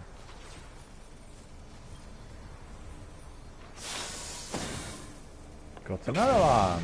Cool! Well, that's not too bad. 2 of them today already. We want many more. Well, you know, Zekapupa told me they've altered the course of those collections in order to prevent people from cheating. So apparently sometimes could be 10, sometimes could be 50. In fact, I had on my other character, on the hunter, a grind which I thought was coming to about 150. No, it was actually my titan, my first sword. Helium filaments. At the end I had 400 helium filaments. Can you imagine? So there must have been a glitch in the game. 400 I collected. No, that was in the hunter, actually, it was in my titan.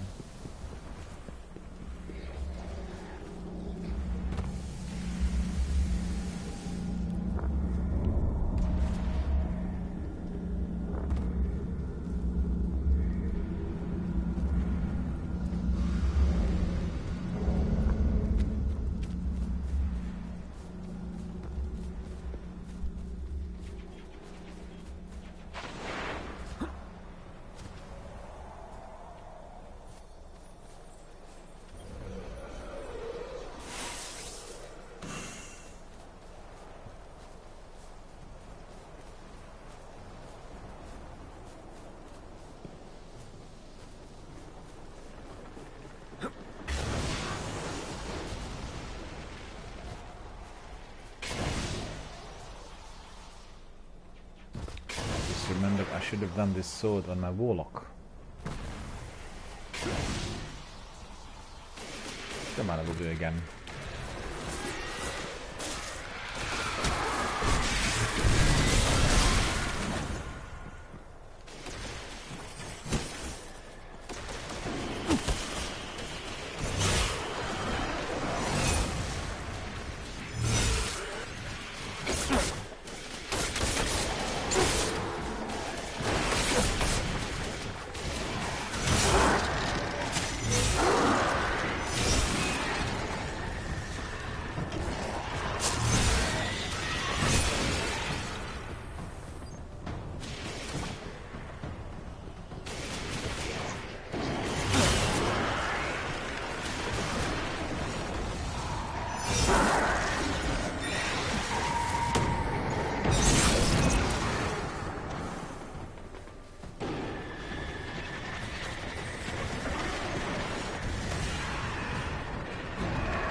Armor materials. Okay.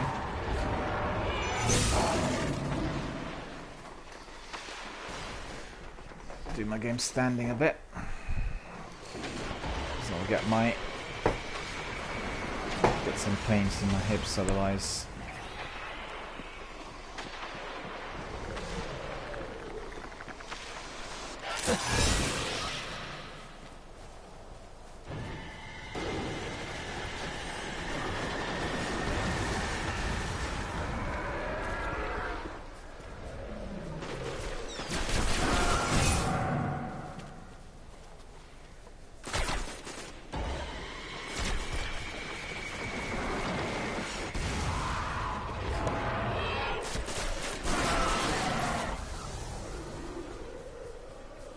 Like he is taking away some of those guys from me.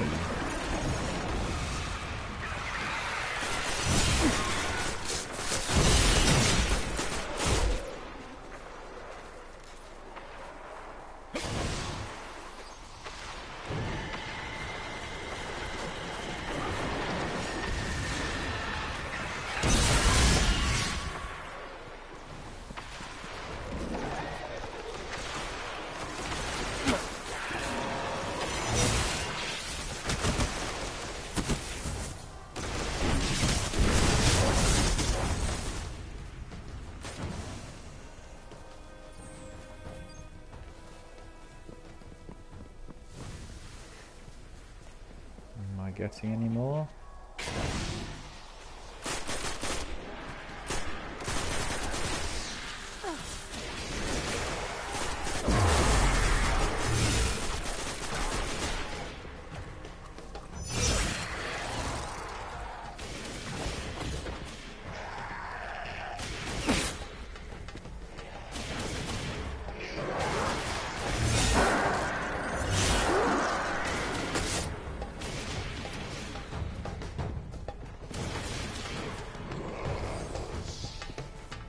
Want to use my mighty punch.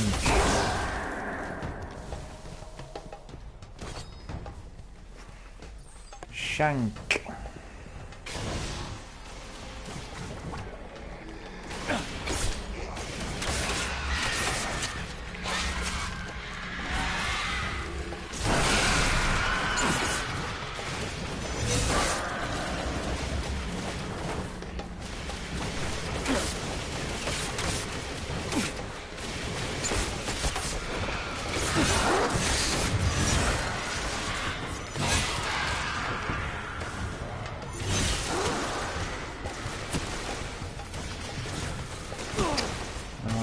That grenade to recharge. Come on!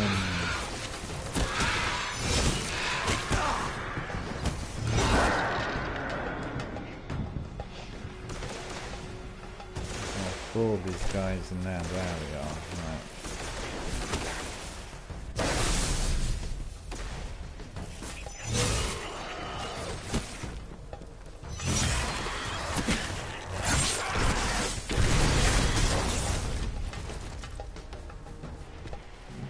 Good. Even 21.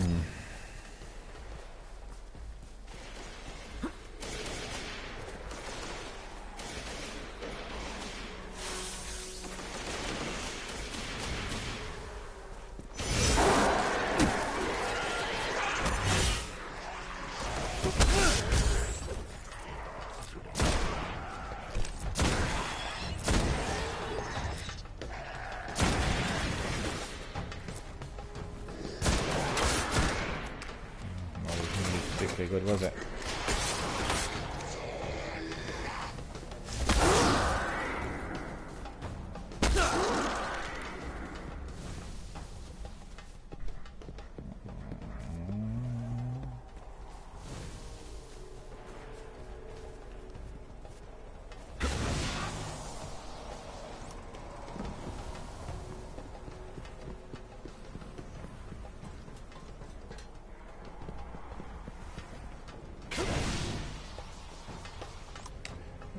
Another one down there.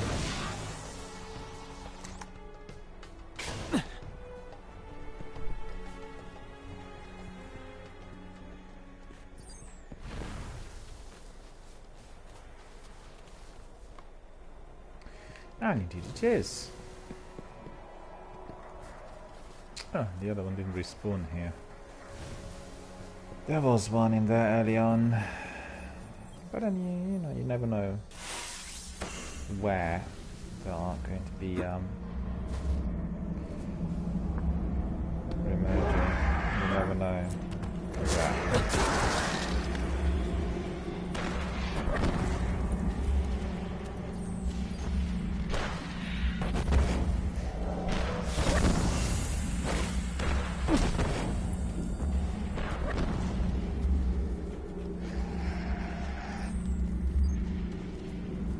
So where is he? I can hear him.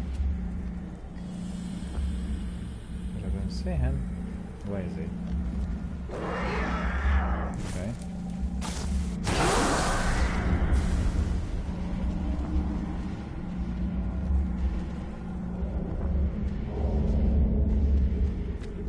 Not really.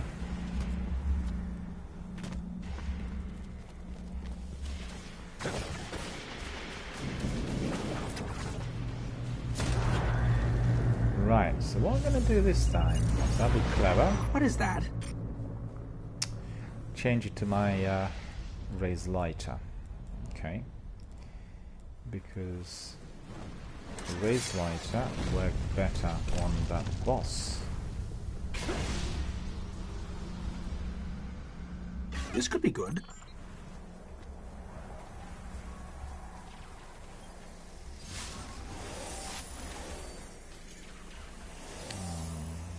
If you're game, I'm game.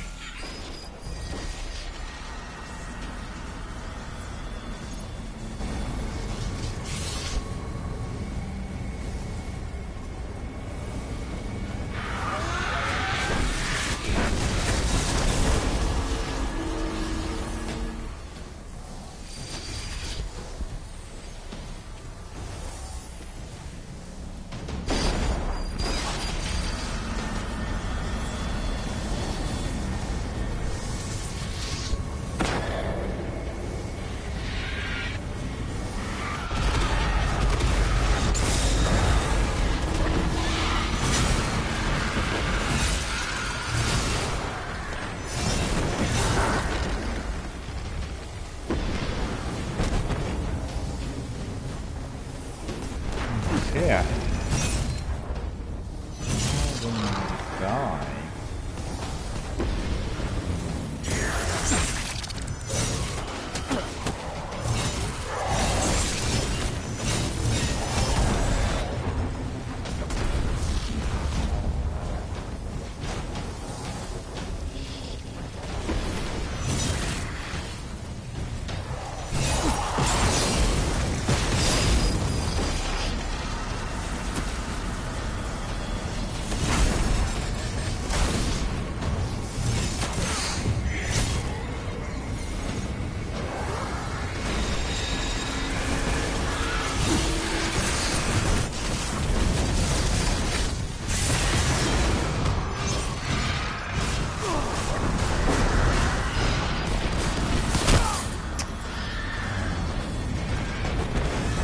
That wizard needs to be gone immediately.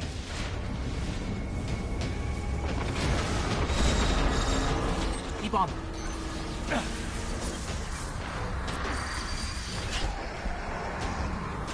Where's the wizard?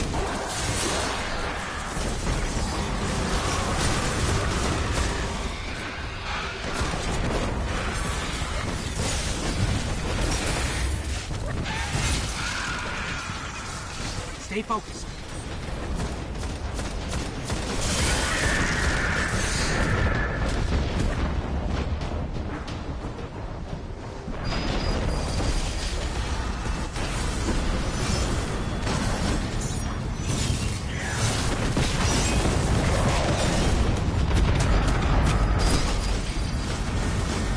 The boss got me. Right. I need to be very quick. I need to be...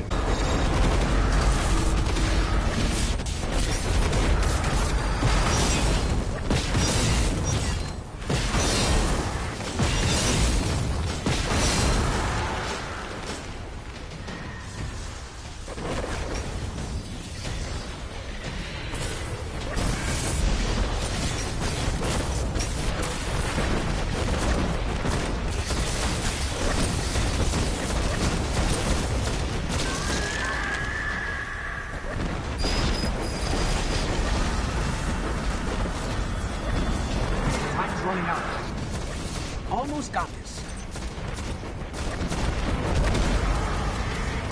Deploy's there. Hello, Deploy. How are you doing? Very good to see you. Thank you for coming. Thank you for watching our broadcast here today. Great work.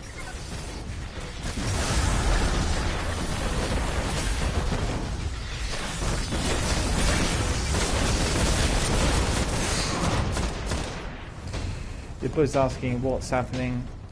Well, at the moment, well, first of all, you can see that I started my schedule today much later than usual, and that's because I've had some rescheduling early in the day, and some of my meetings were being brought forward, so I had to really have a very short, brief stream in the morning, and then do another one in the evening, which is a bit unusual. It's different to my usual schedule, which is generally 10 to 4 BST. So far so good, I can't complain. I'm grinding this third exotic sword quest, and I just realized that unfortunately I picked up that sword on my Titan, which means it's the second exotic sword here on this character, and I want to do one sword per character, so it doesn't matter really. We'll do it, and then maybe I'll do it on my Warlock separately. It's for the benefit of the viewers, you know, for people to see what kind of long grinds we get here when we are acquiring those exotic weapons. But, you know, all good. This one is for the Bowcaster. I already have now 2 exotic swords, and I've been using them a lot. In fact, I need to really put my heavy on.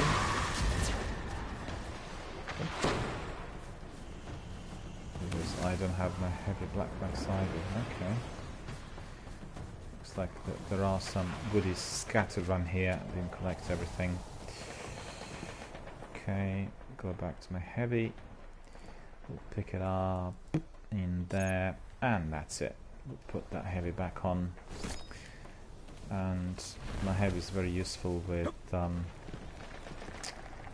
those taken beasts in there, because we really want the big water to break out. Looking all those different enemies.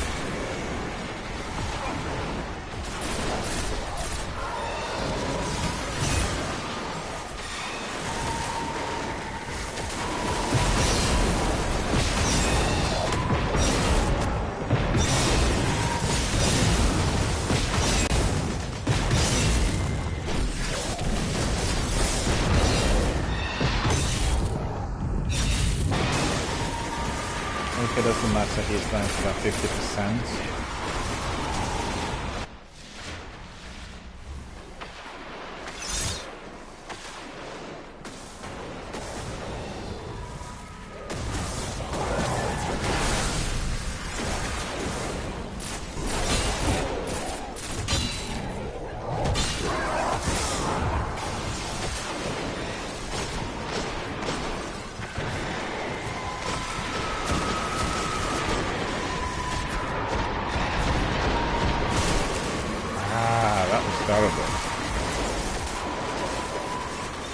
Man says that the worst sword in Destiny looks cool but underperforms. Yeah, but I want to have all 3. That's the idea.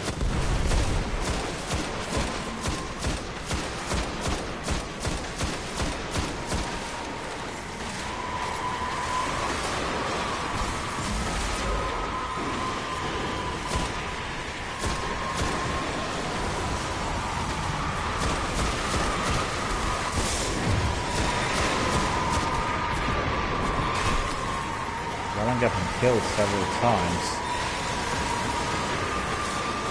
Sniper King's asking the fire one. The one I'm doing at the moment is the Bowcaster, and I've seen it used, so you know, it worked quite well on some of the characters.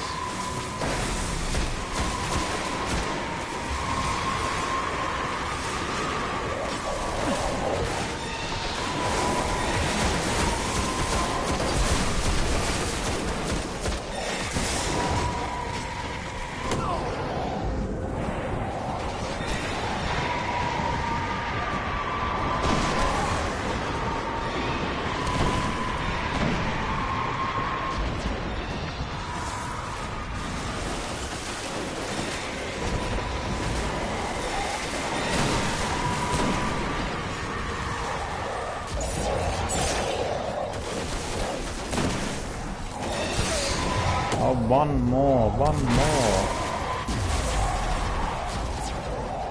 Quick, quick, quick.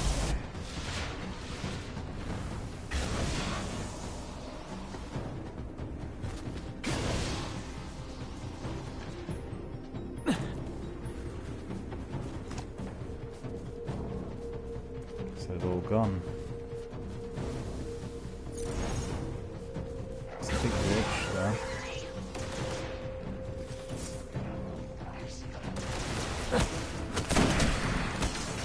I didn't have my heavy anymore, unfortunately.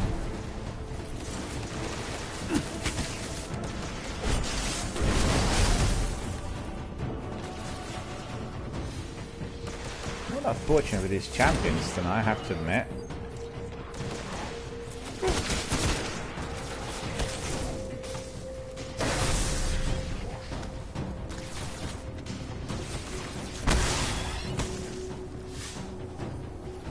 Where is it? 25%.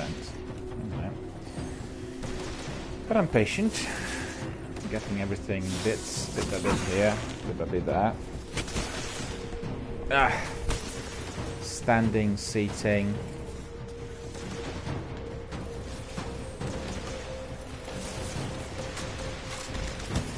Be standing otherwise all the time, just a bit tired. It's been a long day. Did I pick this up?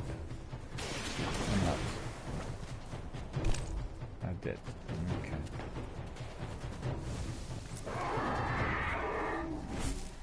What's good is my grenades are recharging quite fast, so that's helping.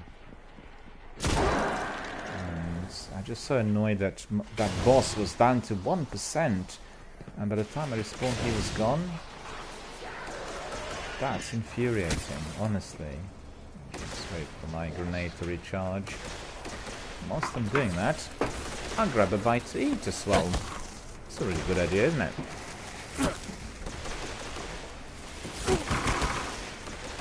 Yeah, it is a good idea, but I've gone to a completely wrong position for that. Not my fault, really.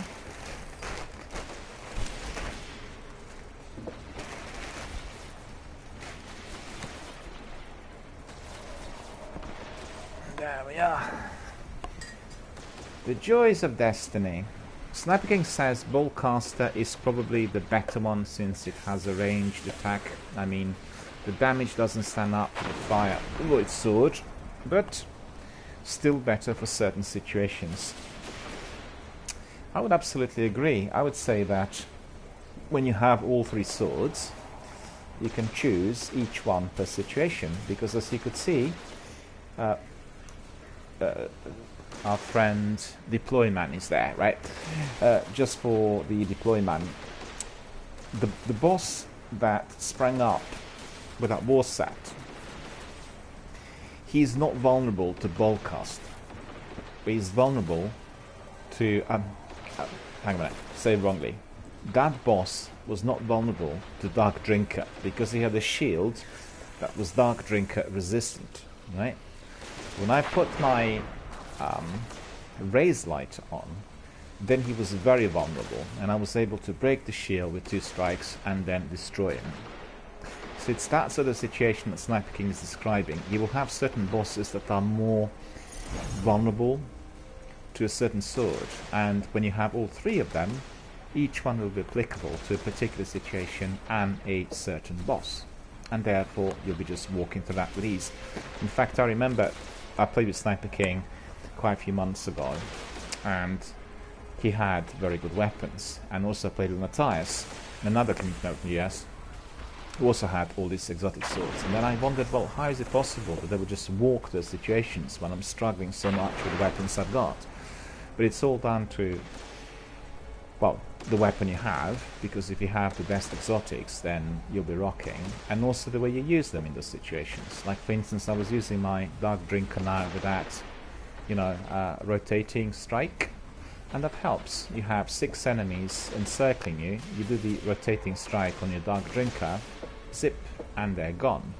So it works well. Also, if you are attacking some of the bosses, for instance, the Bond brothers, you can do really well with your Dark Drinker if you start doing those rotating strikes, or you can come with your raise lighter very close to them and you keep hitting them with that massive attack strike, and you know they will buckle eventually.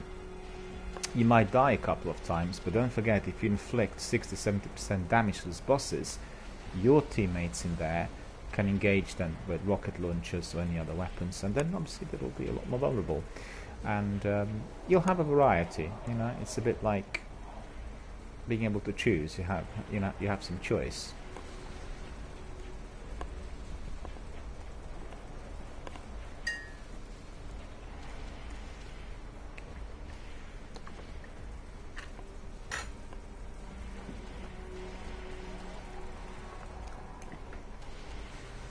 Right, so I'm not doing too badly. Got 26% of the arc abilities and 2 materials. So I think maybe I'll be lucky and I'll get maybe 5 of my materials today. I don't know. We'll see.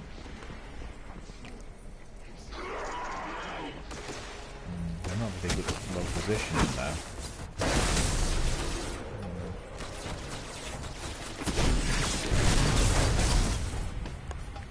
This is a good way of getting some extra kills as well.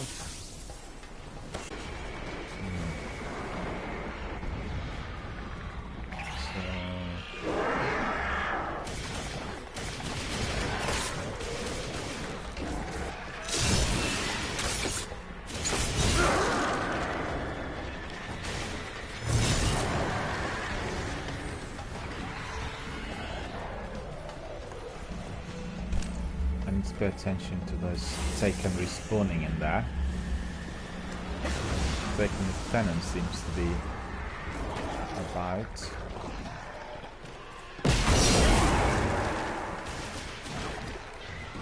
Good job of spotting. Because we absolutely do want those lieutenants to be gone.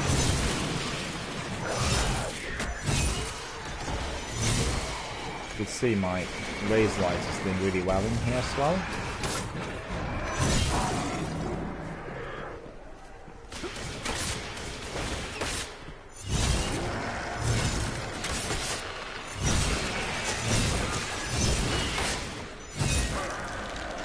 Enemy kills this Titan rank 3.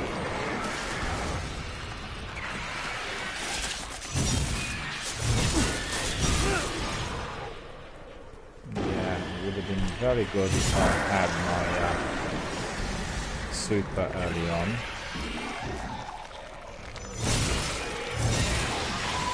But I didn't.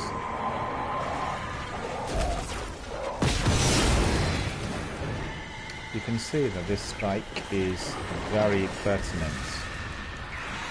Gets the job done. So is the super.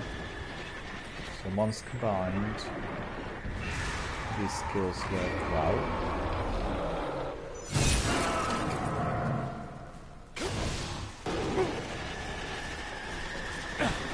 So where is this other lieutenant?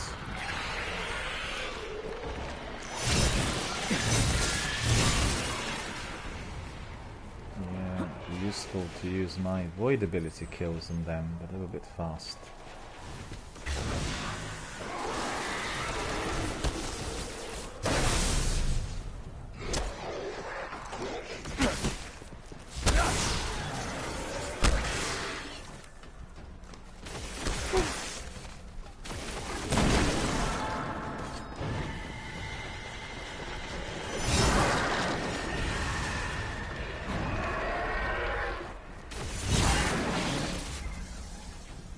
We want the champions. Come on. Where are the champions? No, don't worry. They'll come. They'll be there.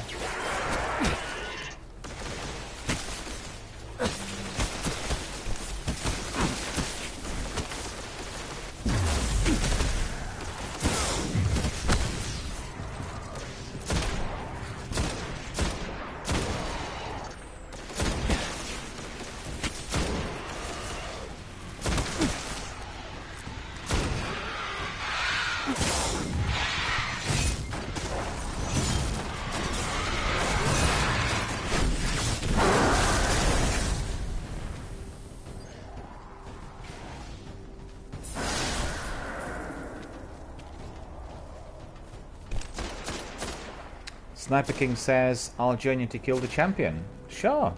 I'll bring you in. Hang on. You online? If you are, I can bring you in. Let me see.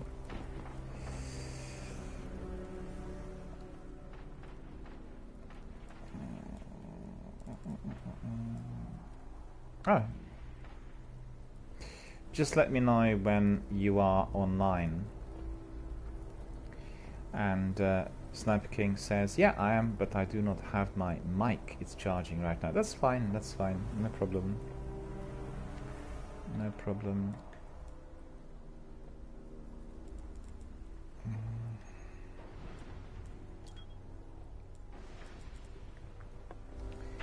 I'll just let me know once you are fully charged and I'll bring you in. There'll be other champions springing up. There's no hurry, as you know, and I have plenty to do in here. You know, I'm only in 30%, so I can be grinding it all night in here, which is what I'm not going to do. Yeah, he killed all of my enemies in there, and therefore I didn't get anything.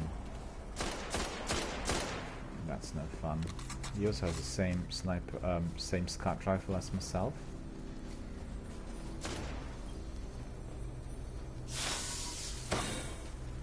I've got the 3rd rare material. My lucky day today. In fact, I did have a very lucky day. I came across a brand new Sony DVD, CD and MPEG player, a brand new one that somebody got rid of, and I bought it for, believe it or not, £5. £5, and it's a brand new Sony one. It is going to serve me beautifully on this setup, because I have other DVD players elsewhere, but on this setup it is going to be absolutely perfect, because everything I got here is Sony, and yet another addition to my Sony equipment. Oh, that was the wrong thing to do. Sniper King says that he should be on now, and indeed I can see Sniper King. Invite to fire team. Inviting Sniper King to my fire team,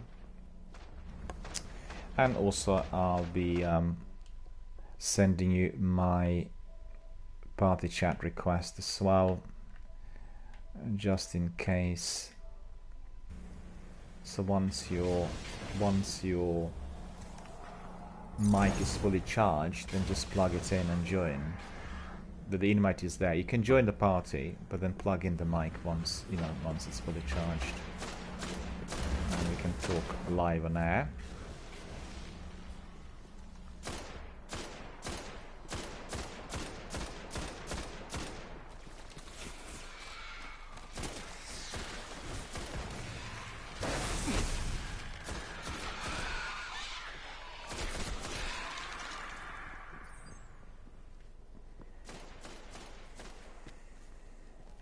Well, I'll go and have a look whether the other chap had reappeared down below. Ooh, look at that! Super does it. Black Wax Idol I got from that dreadful Olga. Usually there's a big knight in there, but today there was this Olga. And as you could see, Olga was dispensed with ease. There's Sniper King. You can see Sniper King. I'm coming over to say hello, hello, hello. There we are.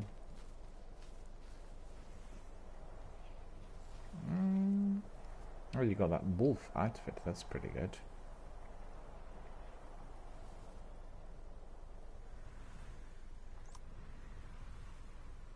Yep, that's right. And I've got my sword on as well. There we are. Swords are ready. We just have to wait for them to respawn. I don't know why, but the war hasn't broken out yet, and I'm waiting for the war to break out, because then I could get my arc ability kills, but for whatever reason it is not happening as fast as expected. Shooting some enemies, but not as many as usual.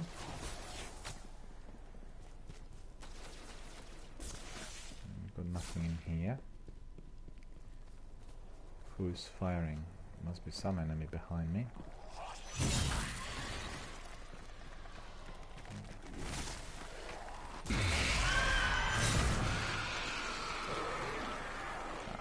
Look at them.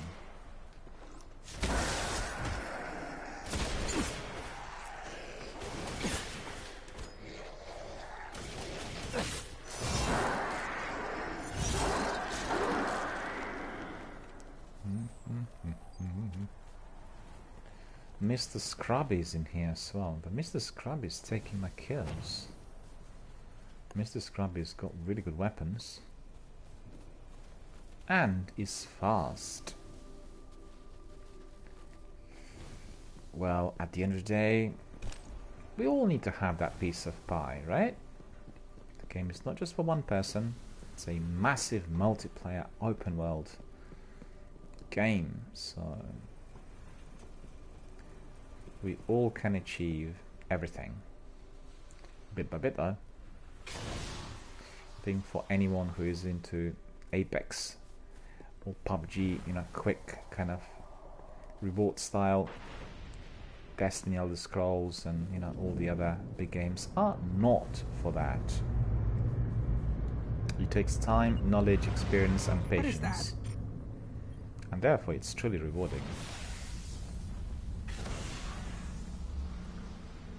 There we are. I need to see whether I have my We might want to check this out.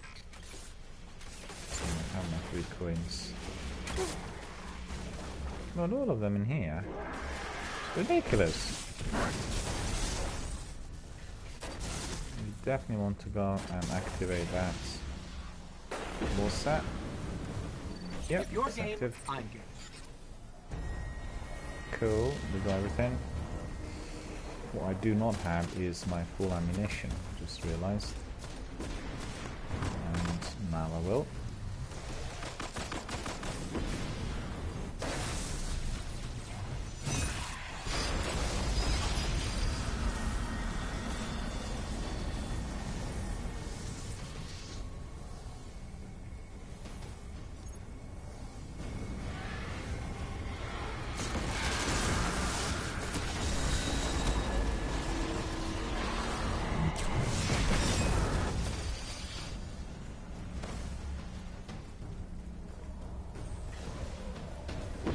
Some heavy ammunition is out there as well, if anyone needs it.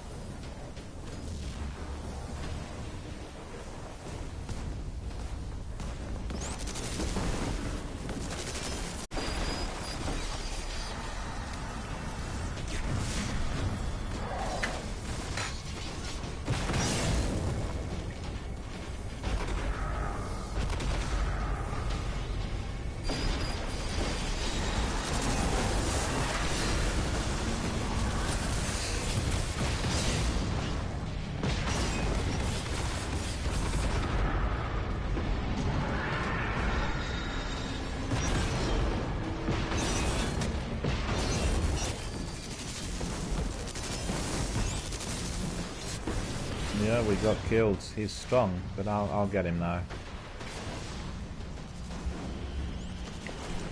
That wizard needs to be killed though. That wizard is causing all the difficulties.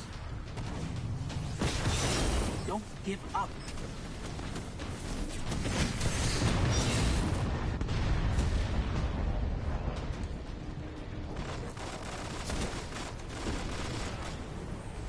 Where's that wizard?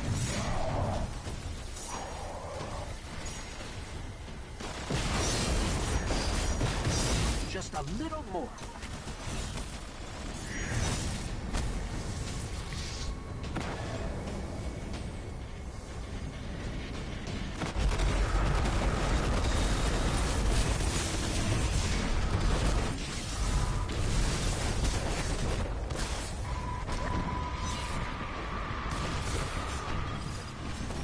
Well done. We got him. Okay.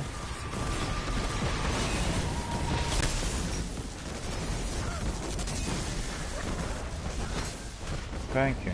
Did you get him? Oh, he got away. Ah. Okay, we did get that champion, I think, didn't we?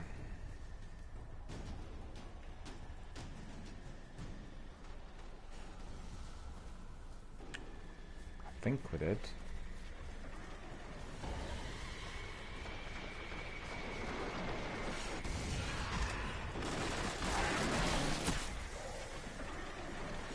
Oh, it's a good automatic, I think, that you have there.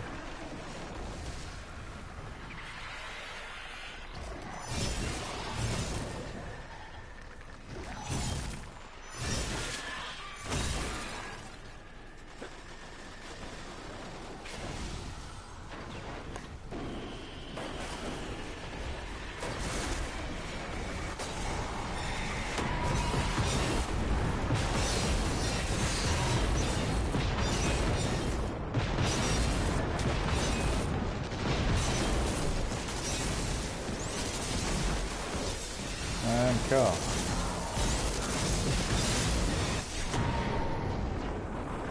Oh, I'm out of ammunition. Guardian down.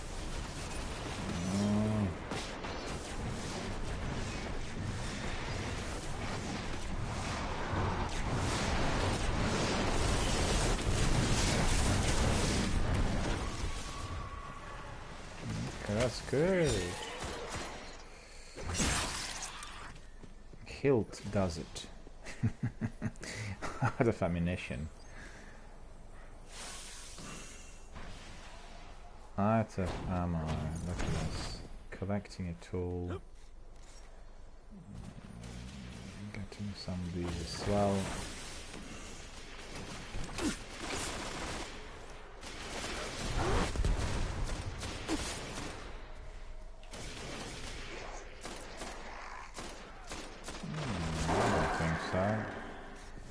That's it. Finished.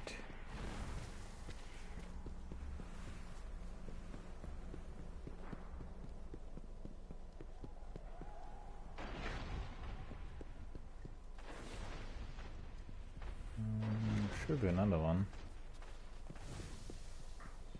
Nah, didn't respawn in there. Ah, well.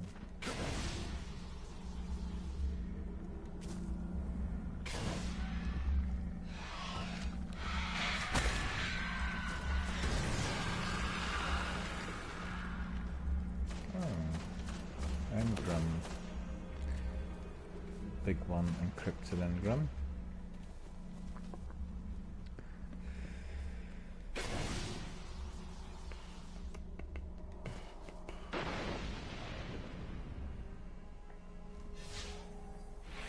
It's a long grind. I need 31% of my arc ability kills. Grinding it for a long while.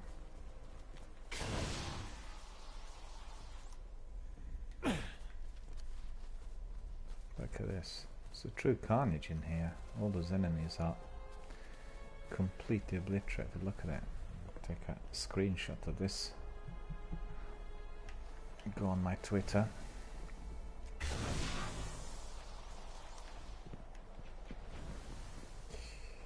Need more ammunition for my heavy.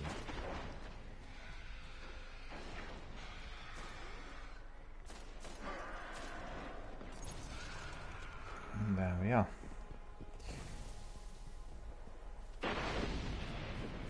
$68. That's always sufficient.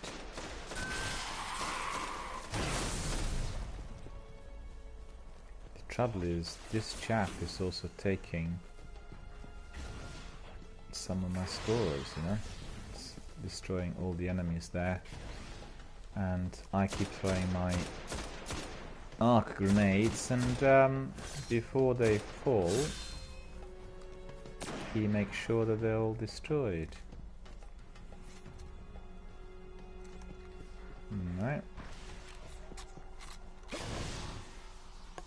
don't know what's going on. We should have some war breaking out in here. I'm not getting that many enemies because sometimes it's extremely hectic and maybe a bit glitched today, you know. I didn't get even one boar in the last 2 hours. Should have been at least one boar every 30 minutes, should it not?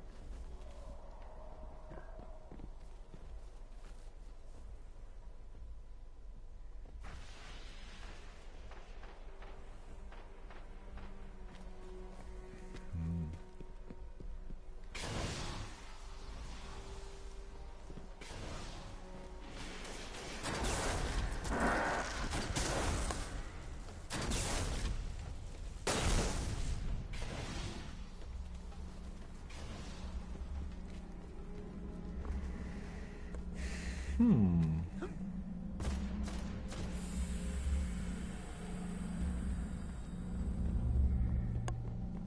there's one in here. Didn't even realise that. But definitely useful.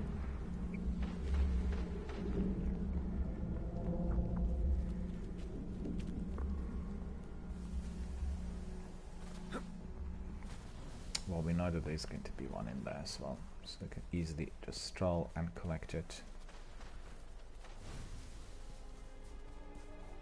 Yeah, on the outer side of this fence is this selection of spin metal leaves. So we've got these. We want many more enemies to be springing up.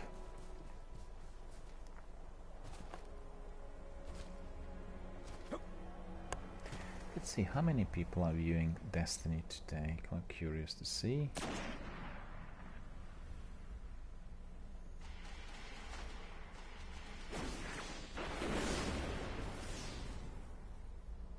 Oh.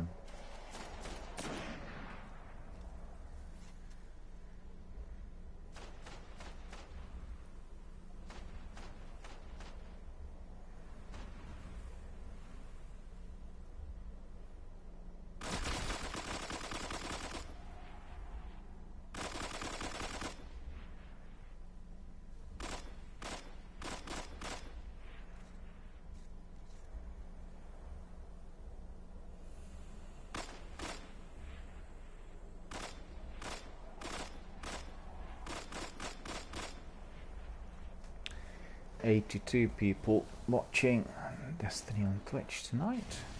The community's been quite sort of greatly depleted in the recent months, but I can't complain really, as my channel Jen has been very busy. It's just that there are very few streamers doing Destiny every day. That's the major difference, and lots of gamers have migrated to the Division 2 and Anthem, Apex as well. Played lots of people who were Destiny veterans. You know,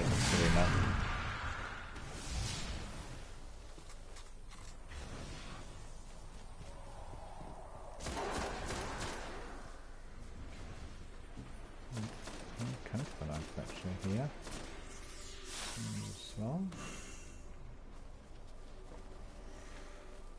Spin metal.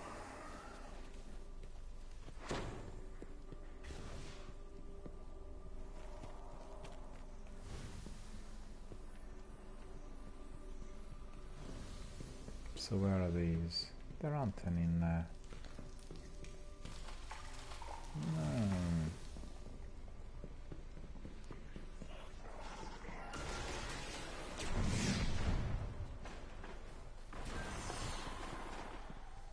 There we are. A few more. How many materials do I have? 3. Because I need 31. I thought it was going to be 50%. Gonna take a long mile.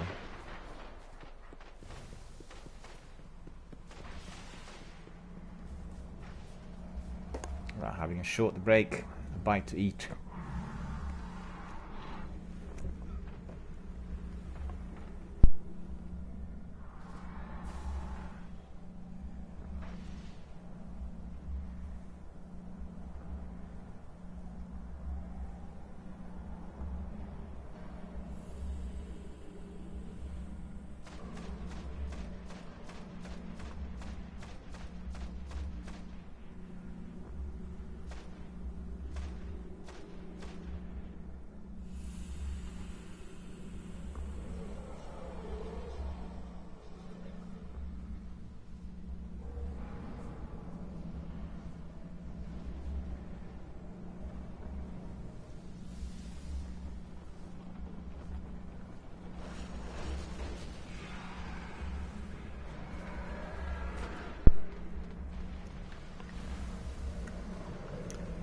It's a bit disappointing we're not getting that many enemies here.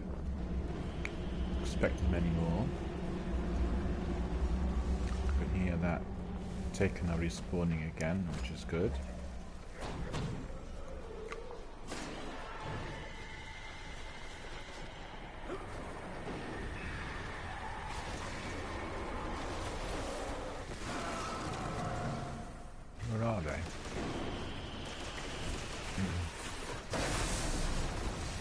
Right.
Mission complete. That was pretty good.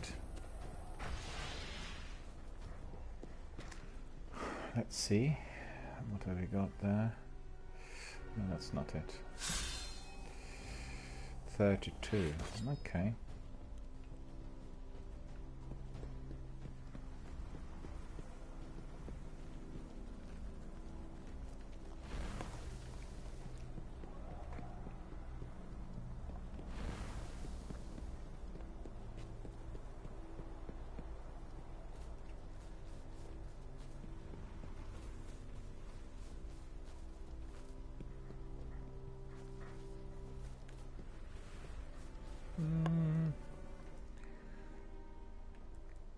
Usually buy 100 of those heavy ammunition synthesis packs from Xur, so I need to remember to do this today or tomorrow. And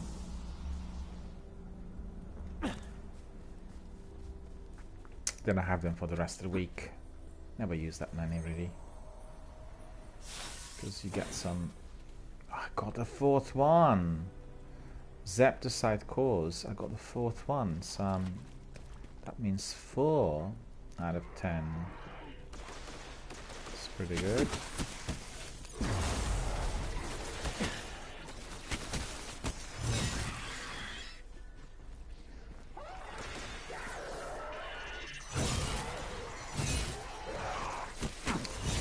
Yeah, I've been using them.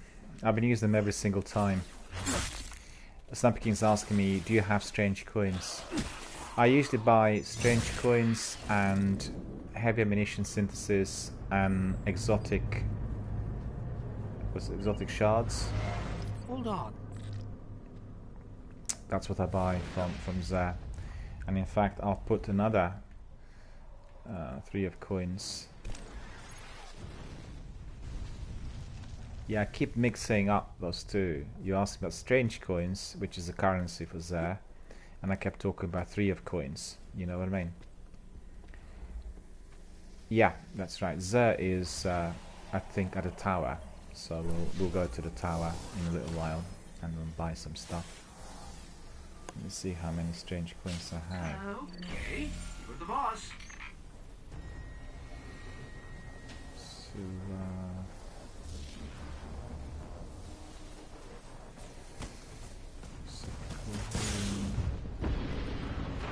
hang on. I was asleep. I was just going through my menu. Don't worry, I'll respawn. That's okay, it's okay, I'll respawn.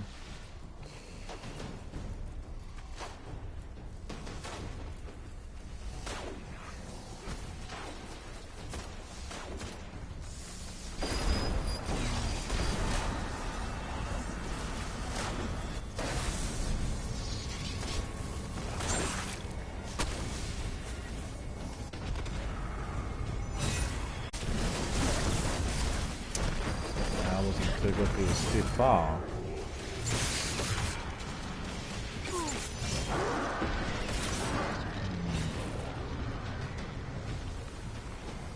The boss is going to be popping up in a minute.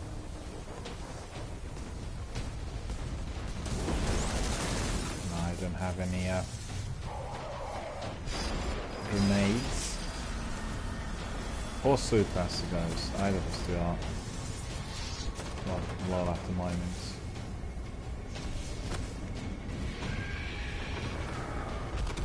No, got my grenades back.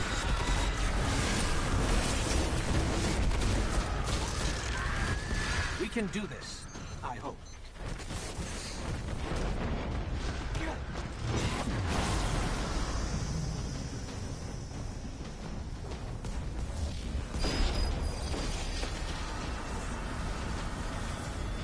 Nearly got killed now.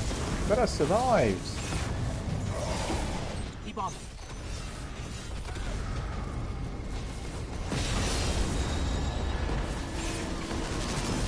Oh, there he is. Guardian, down.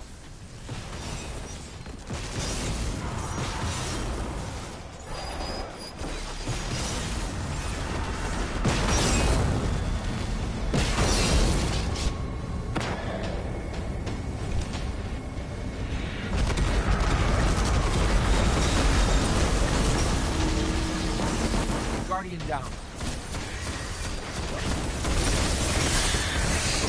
Hang on a minute.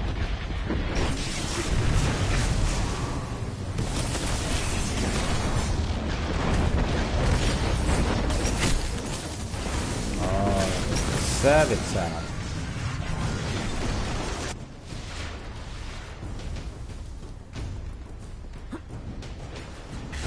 I couldn't come to your rescue. I'm sorry about that. I tried to get there as quick as I could.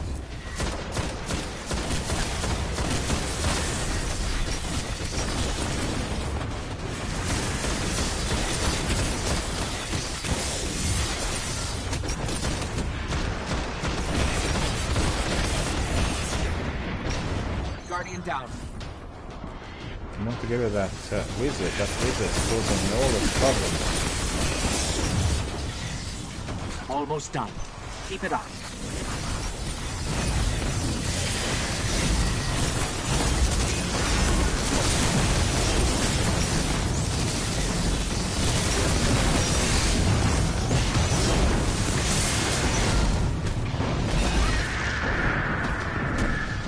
Guardian down.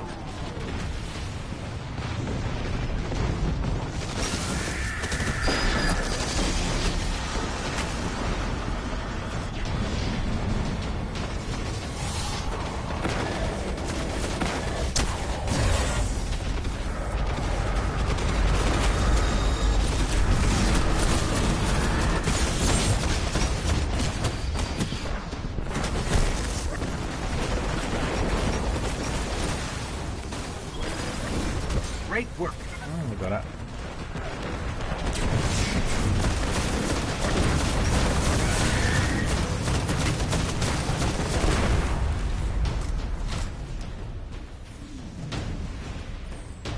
Had no ammunition at the end. Looks like the party was gone. Need to send it back to our friend Sniper King.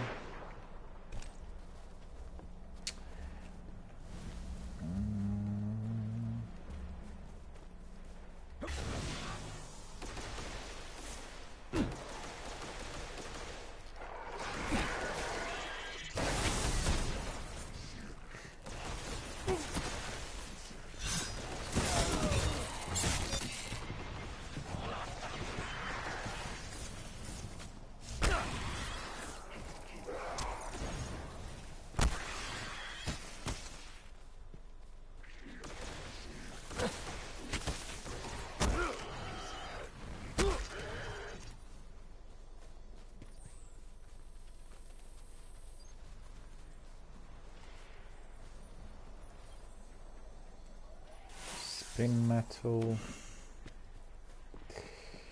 More spin metal elsewhere. I think I'm probably on a cooldown still. Or maybe not, maybe I'm alright. Okay.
Get him.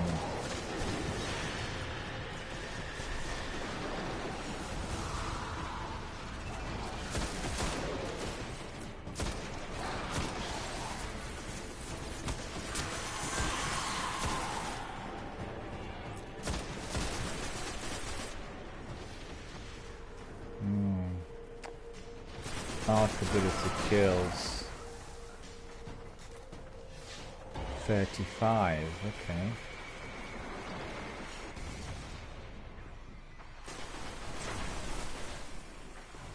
Guardian, down.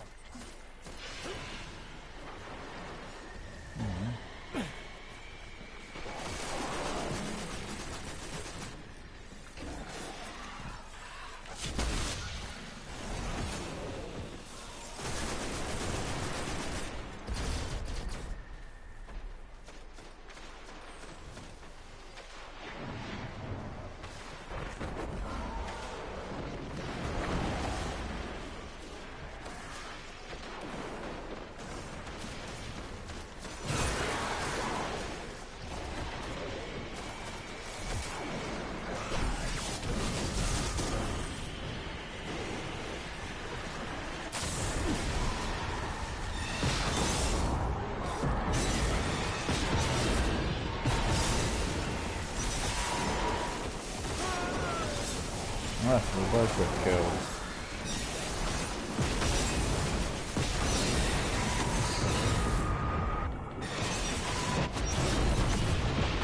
Guardian down.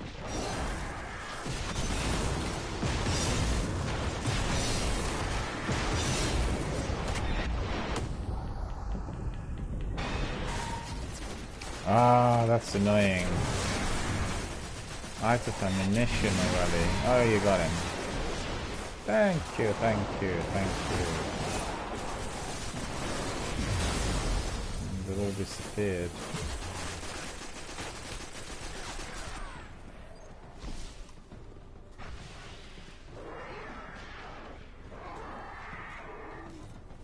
Didn't get any exotic engrams, you know.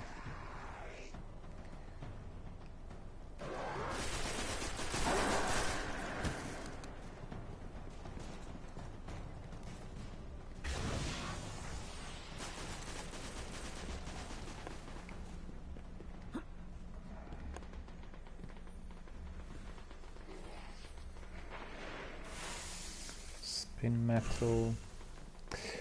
I need a few more because I wanted to get at least 5 today and I'm getting there.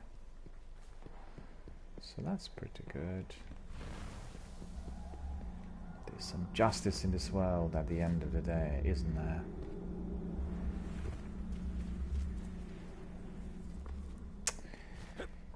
This section's glitched. We're not getting that war for some reason. And a few times I came here I was getting war every 15-20 minutes, and today we are not getting it, which means it's a bit slim on those arc ability kills, particularly in view of the fact we have any other participants coming and going, and people do come here in order to do a similar sort of quest, so obviously it's understandable if everybody wants to be grinding it, knowing that the champions are springing up here, meaning they're protected by lots of different lieutenants.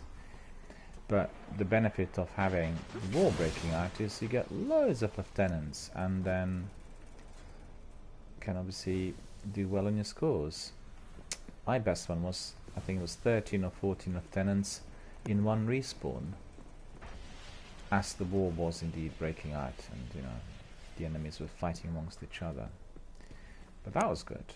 14 just in one single respawn, you know, which is rare.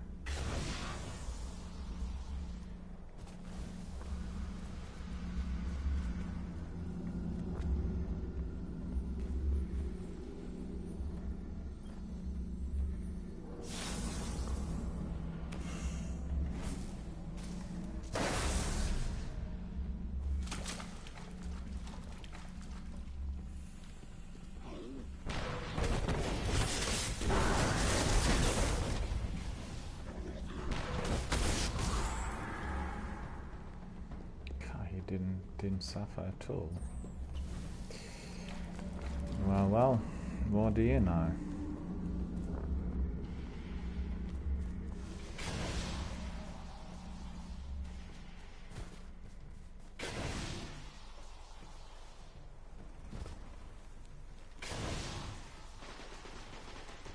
Temple King's here, seated.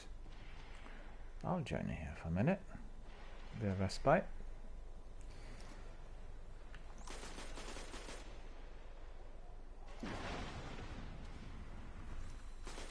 Yeah, I can't dance that well though. I can just sit down and do something silly.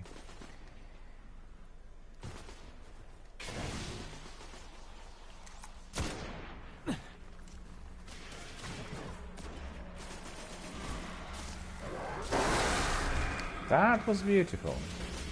That was beautiful.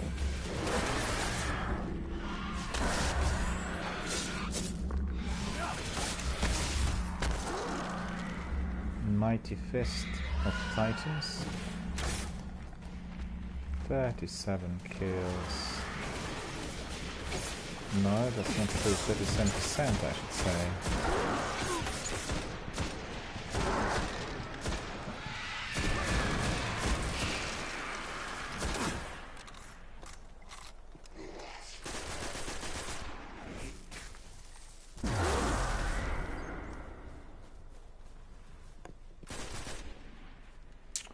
Right, so what else have we here?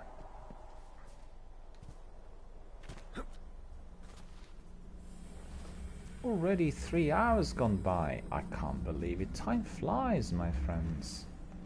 I feel like I've just started. But we are grinding it, we are getting it, and we'll get to it at the end. We'll have all 3 swords, and then we'll be able to do just about anything. I will have a major replay on all story missions and all 3 characters as well. And for all of you who perhaps were not here previously on our broadcasts, I wrote an article called Destiny Bungie's Masterpiece. And this article has all sorts of interesting bits of trivia, and it is actually intended to be a guide. Class armor full. Which one?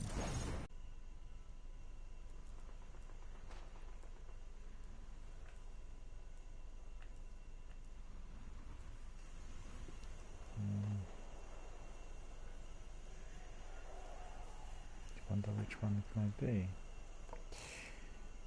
I don't have any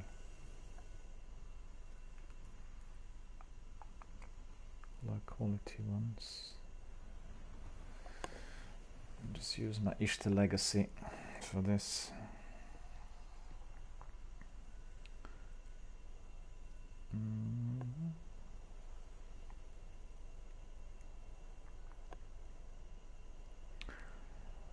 Thanks to Noiva for communicating on Twitter. He's been asking me about my subclass and the characters, and he said that he really loves the idea of doing it on all 3 characters, so that's wonderful to hear. Thank you for that, Noiva, and hopefully you're also watching on the platforms.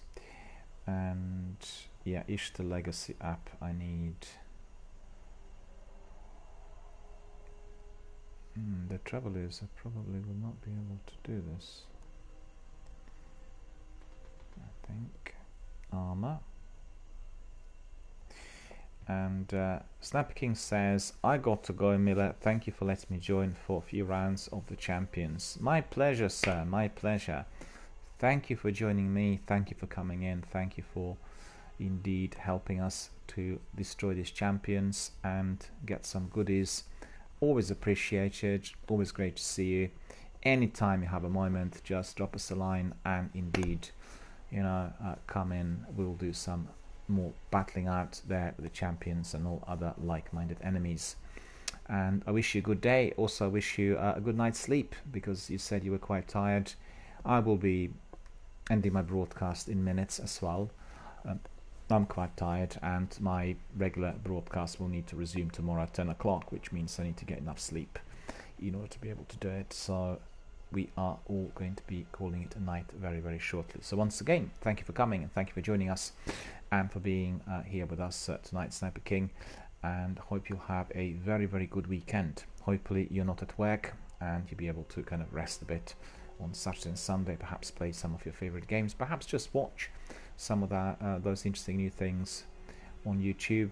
I don't know whether you've seen, but I had a very good episode, a monthly episode of Inside Xbox, and it's always delightful to watch some of the presenters. They always have something interesting to say, and they tell us always about the new arrivals on Xbox. I watch it every month, and really, I mean, PlayStation don't have anything that compares, and I've been there, you know, always actually from the day one. Not just for Inside of Xbox, but also all the other broadcasts that I do. All of them are very, very good. So yeah, so I wish you a very, very good weekend, Sniper King, and hope you get some rest as well. I think I have a difficulty there because my vault is full, and I wanted to just transfer some of those, but I think this is not going to work. So let me see. Just do that. Vault. Oh, it did actually go into the vault. Okay. And this one. Okay, that worked. Cool. So I can collect that engram as well, but it looks like it's a poor one. At least I didn't lose any of these. Onto the vault.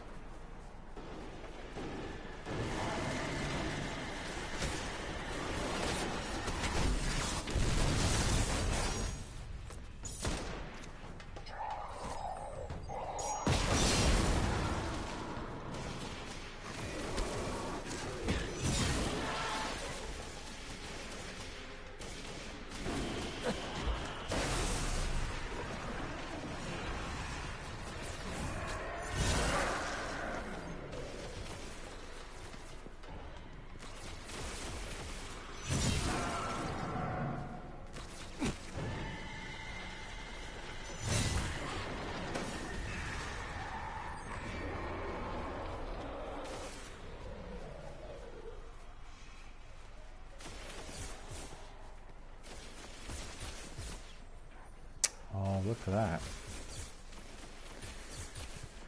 Look at that. But you know what? We'll go and have a look down here as well, because there may be another organ there.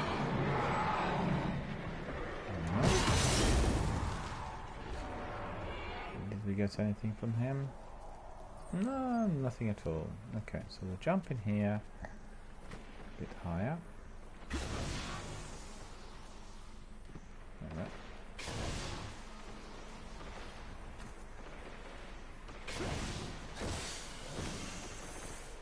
Spin metal.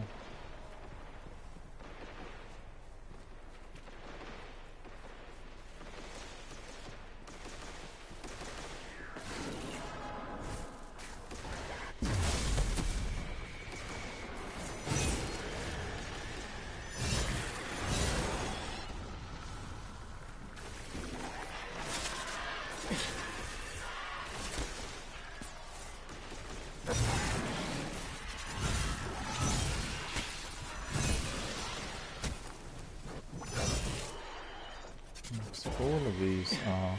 Oh.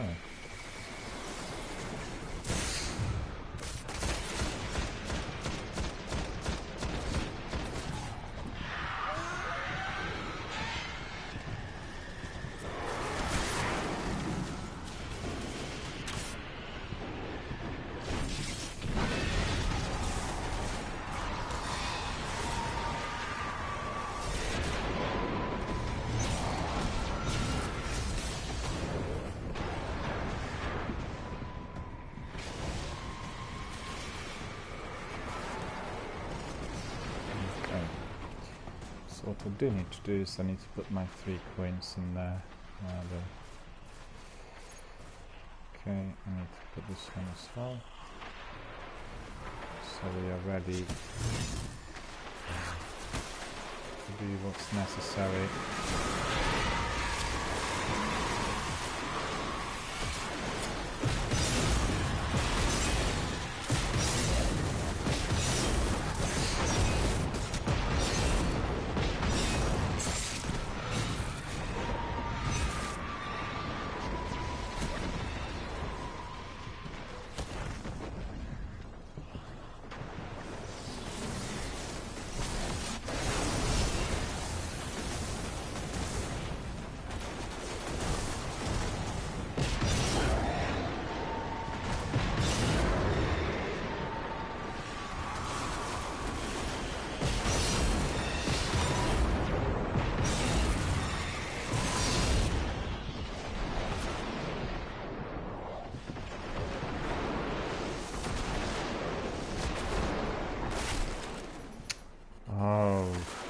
Gone away.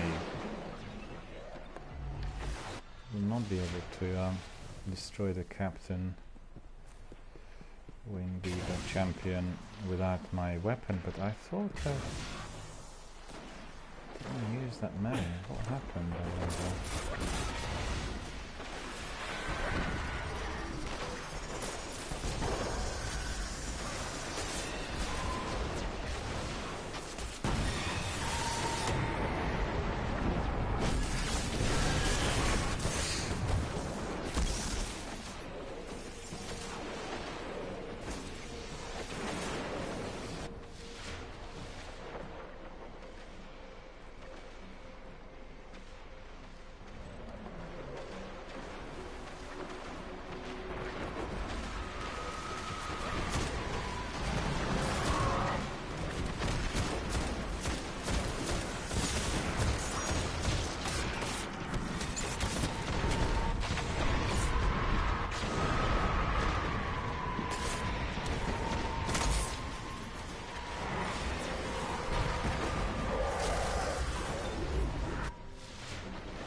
Champion's done.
Three of them. Where's the other guy?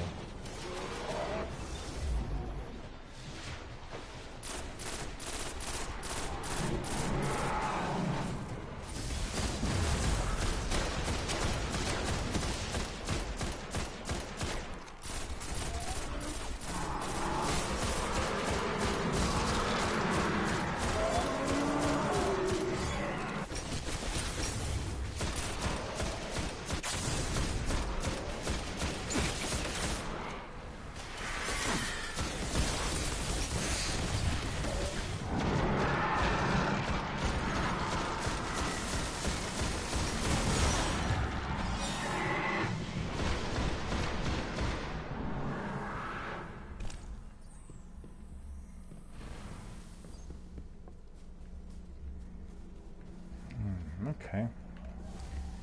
There's another one in here. What is it? Leg armor full.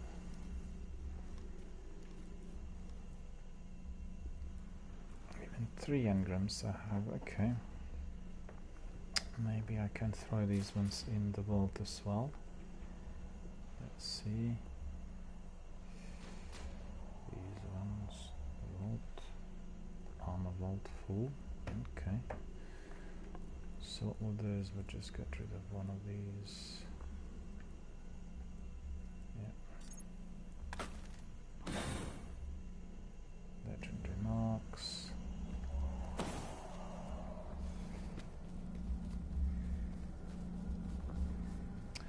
How many strange coins do I have?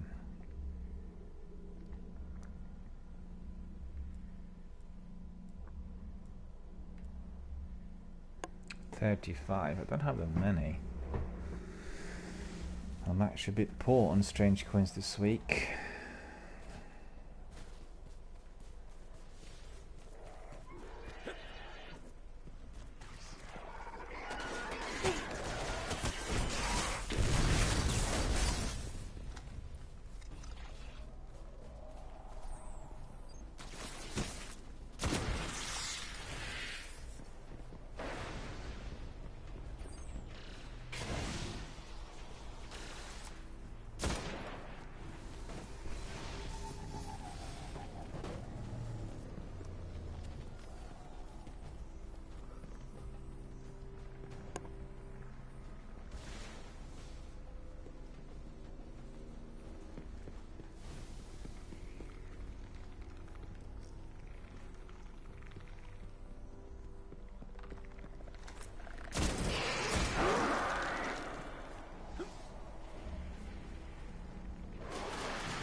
Well, he is really annoying, and he will have to be gone. Well, he's gone now.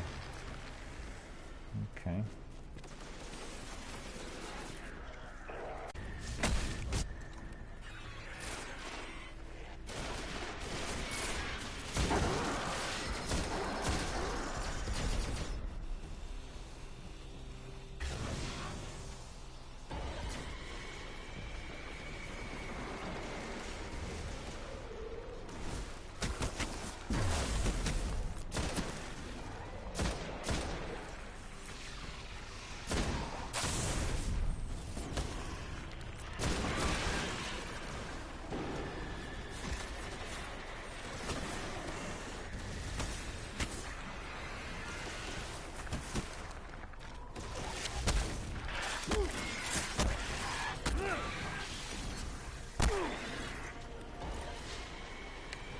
54.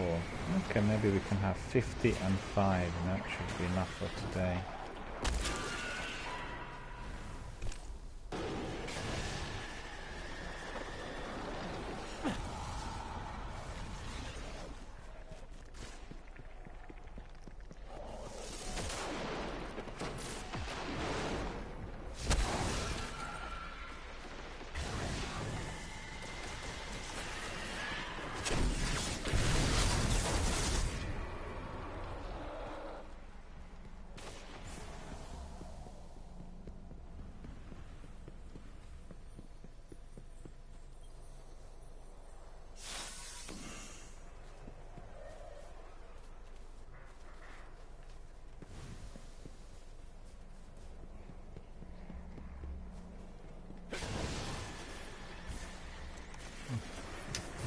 Miscued.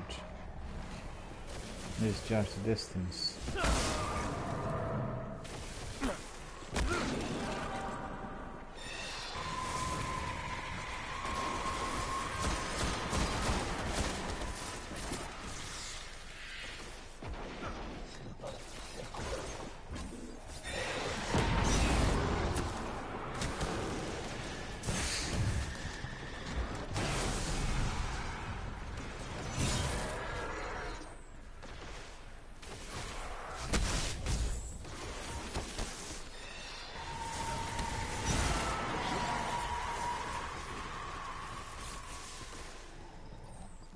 Gone.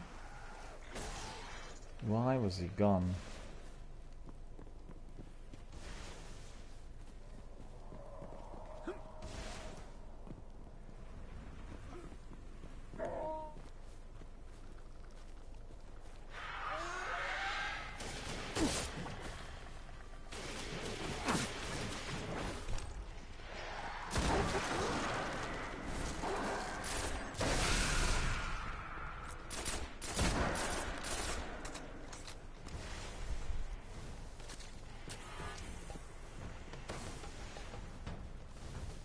Armor materials, I'm getting a lot of those, which is pretty good.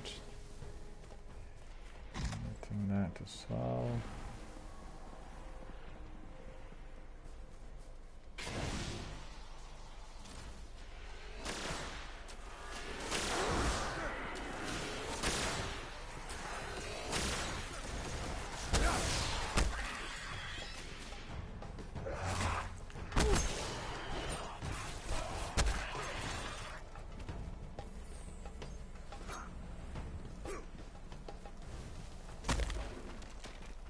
Look at that mighty punch.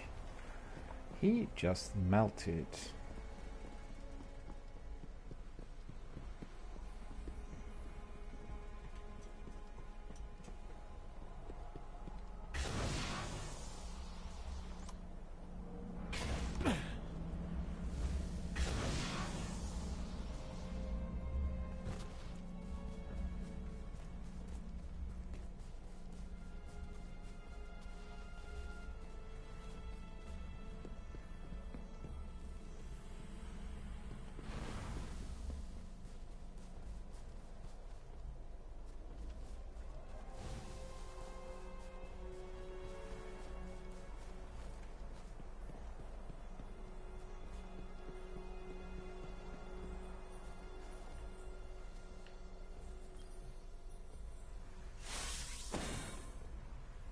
Got the fifth one. This one was very difficult to find as well. Anyone looking for it could have just slipped in that abyss in there. So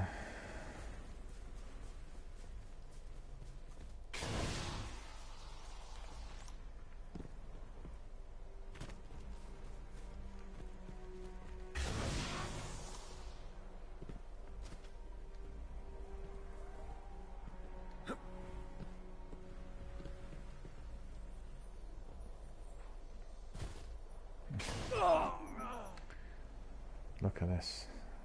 Look at this. That was disgraceful.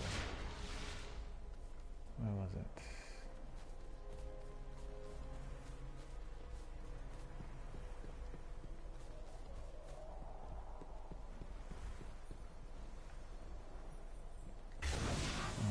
See, this is where I've done wrong.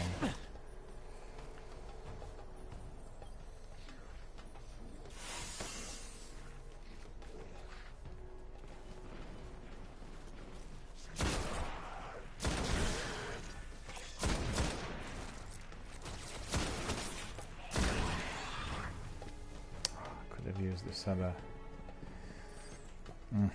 skill, my super, you know. Because with my super I could have just eliminated the whole three of them.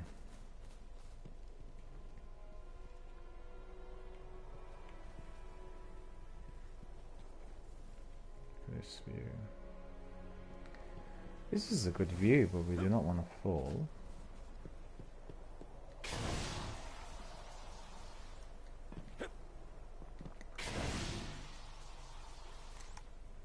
Okay. My ghost is helping me. It's so useful to have the ghost, I have to say. What is it? 5, 4 to 6. Okay, we want to go to 50% and we're calling it a night. Calling it a day, calling it a night. Look at this.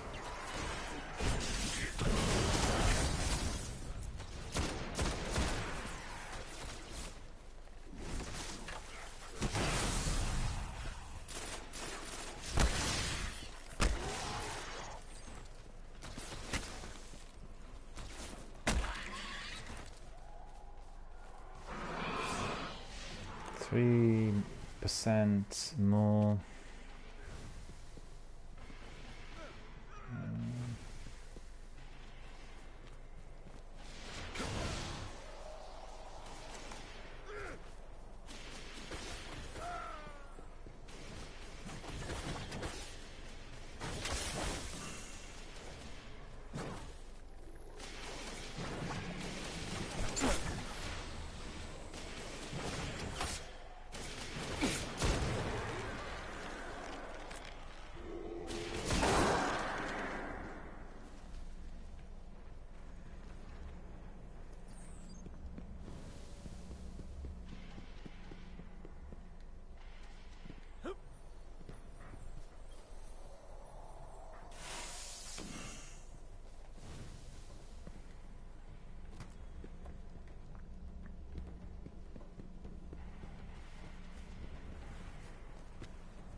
No, it's glitched. There is no spin metal inside. What is it doing in there?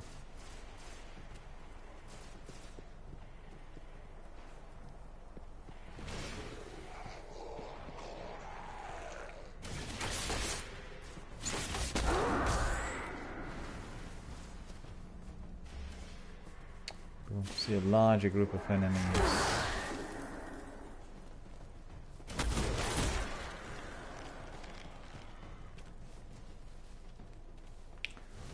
I guess what he had them in his sights, and therefore I couldn't get to them.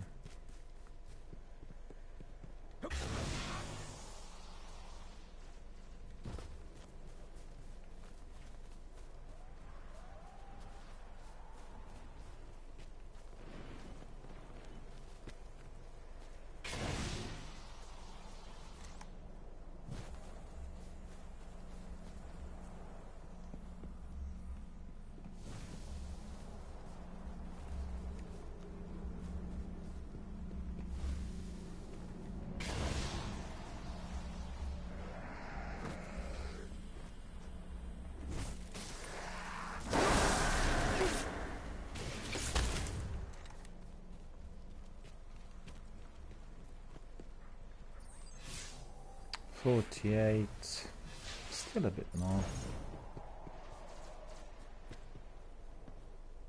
I've come to an area where there are lots of enemies grouped together. This will work rather well.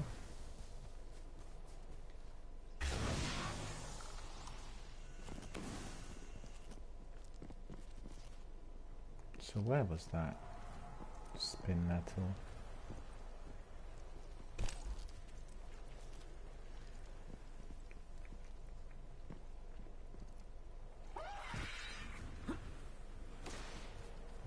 see it in there.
Taking a respawning, and I'm doing my sword quest.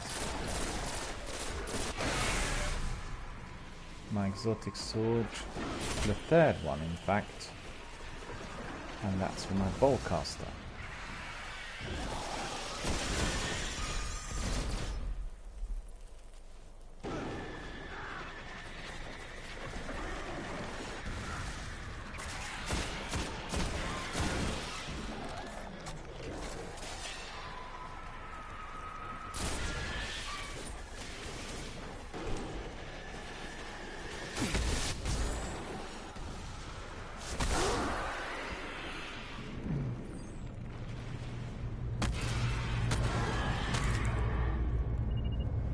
Watch it!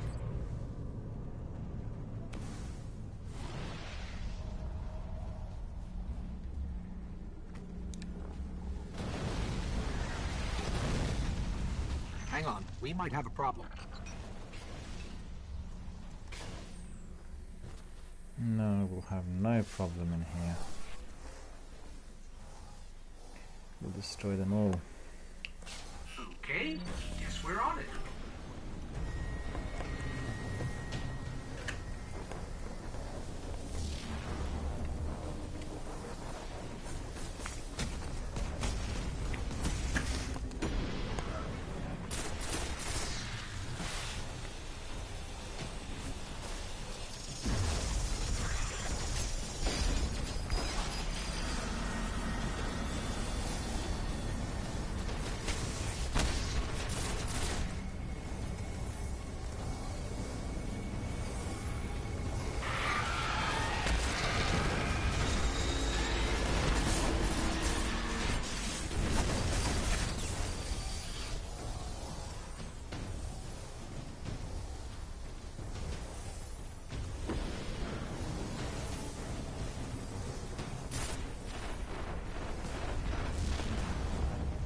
use another 3 coins.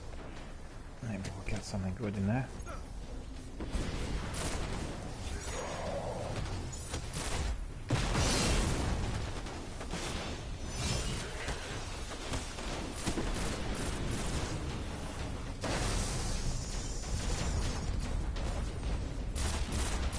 Looking good. Keep it up.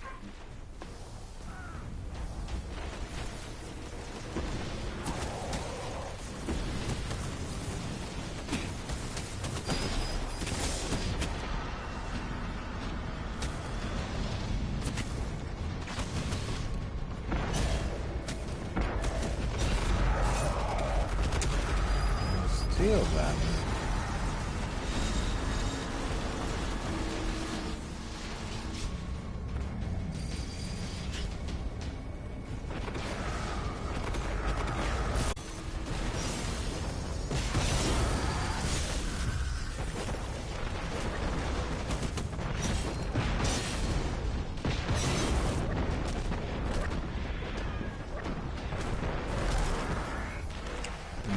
Come on.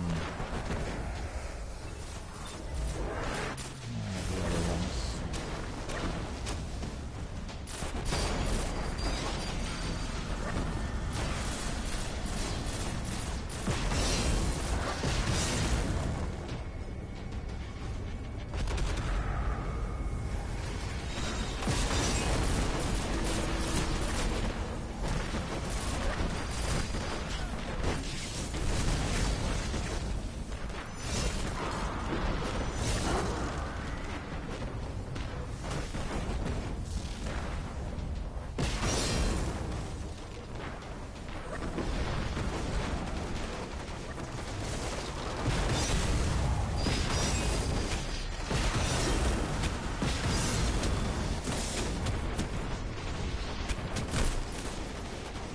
Why was he not dying? Almost got this.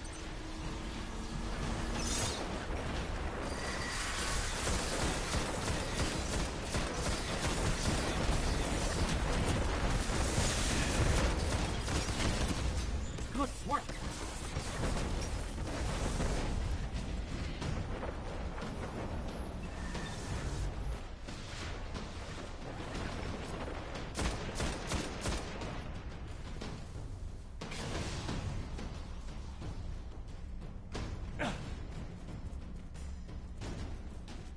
So we need to sweep up in here and find whether there are any engrams or, you know, anything else which is of use.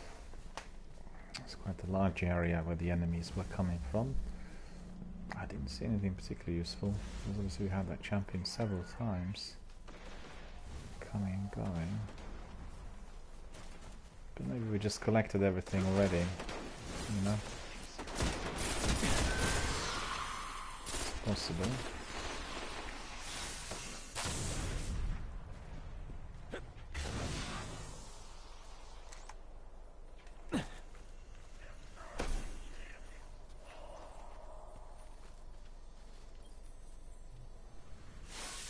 There we are. Oh, we can certainly do this and do that as well. It's a good training for all these special abilities, doing it bit by bit. Kind of got to learn quite a lot about it. It's carried on.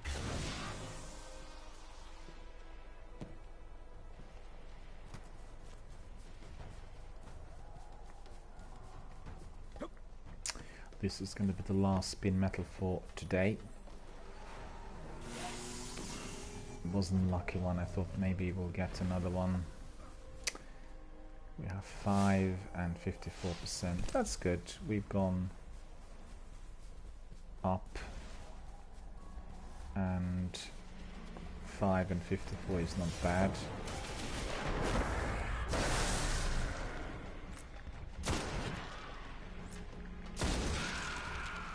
And we'll go back to orbit.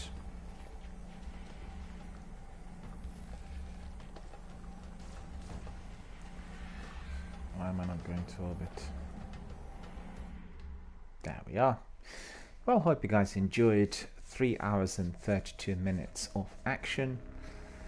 I'm basically grinding my sword quest. It's my third exotic sword, Volcaster, and I'm collecting materials and using my arc ability to kill. Well, arc ability is really in order to get scores.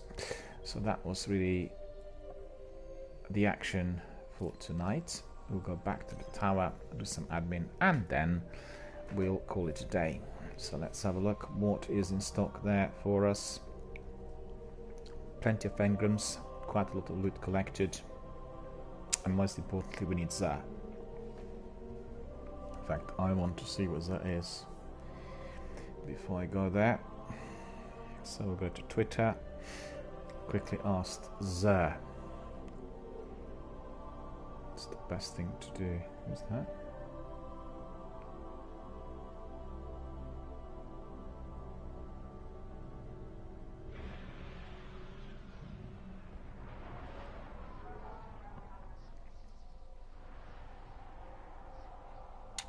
So that would be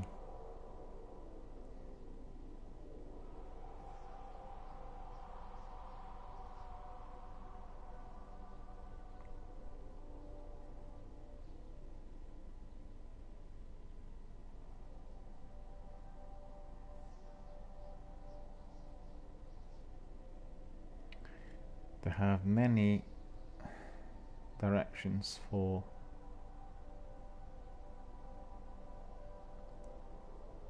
what's this?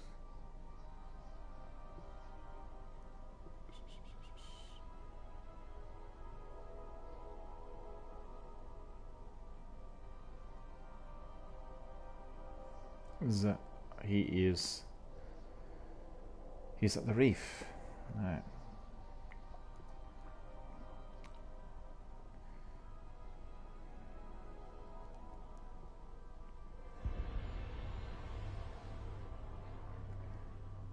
The reef. Okay, we'll go and have a look shortly. But we are going to have a look in here first.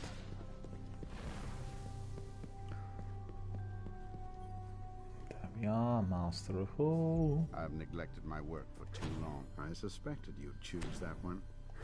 Collected lots of silken codex, so I'm getting 800 glimmer.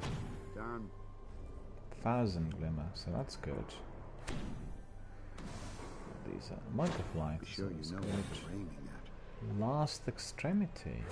Oh, I pity your enemies. Oligarch. Raya. Gear is only as useful as we Visigoth. You know that already. Mycenae. Mycenae. That Mycenae. really is fascinating. Visigoth. Endling That mark. looks Okay. very solid, Guardian. Strange coin. Mark of Jaggis host.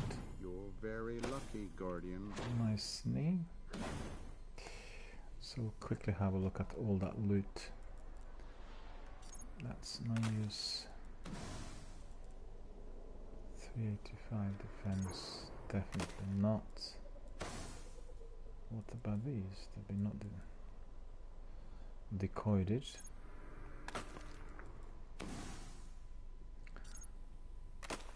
Visigoth. It's all the same. Picked up like 6 of those. That's ridiculous. So many of the same. Jaggy is no use. 390. Okay. That's 396. Oligarch. Not needed. Not needed. Last extremity scout rifle 390. This is quite a good weapon. Alright. But you know, Treads Upon Stars is amazing. Treads Upon Stars Animago loop here work really well. And also loving the sniper. Patience and time. Absolutely terrific. So definitely a very, very good sniper. And Nothing is impenetrable. Hopefully this is close. No, unfortunately these are not close, they're very far off. And we do not want any of these. Okay, so that's all. Excuse me, ladies and gents. The tiredness befell upon me, and I'll be withdrawing. Does he have anything for us? Hi. Just one element which I missed by the looks Whenever of you it. need me again, Guardian. Indeed, my friend, I shall be back after another hard battle. Fear God, honor the king, my friends. Postmaster. Very fine. Might of light. Okay. Well, back to the fight. Did we get any of these fields? Just one. 30 super kills, shining light completed. Reputation's up. What's this? Harvest worm spawn. Need to do that as well. There's always something else to do in Destiny. You're never bored. You're never left unemployed.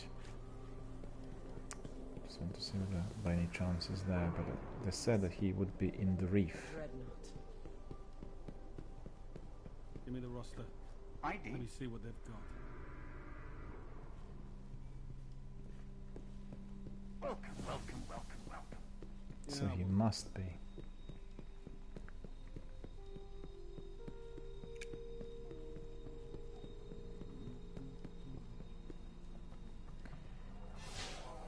Back to the reef, and let's see what we'll find there.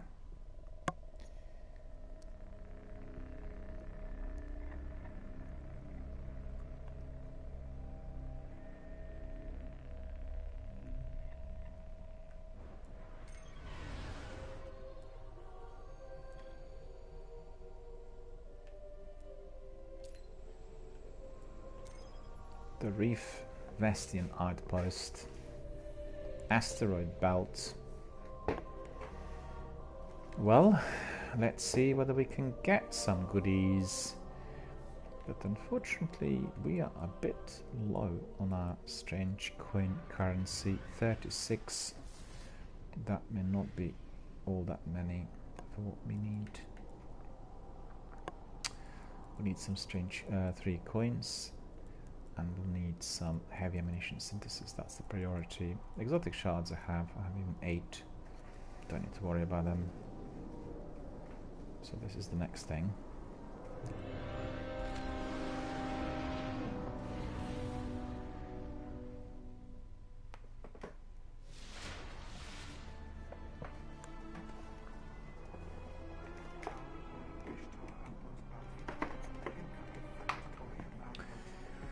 Right, we need to be finding our friend Zer in here, and let's see if he is there. Looks like he is. Come here. Come quiet.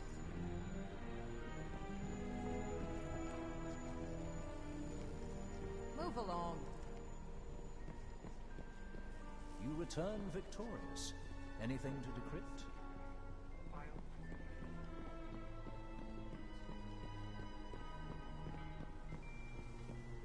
Show us your light.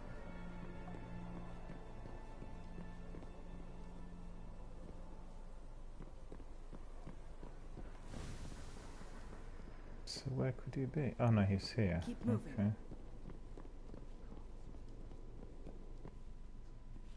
That's right, he's there. You are the one I was sent to find.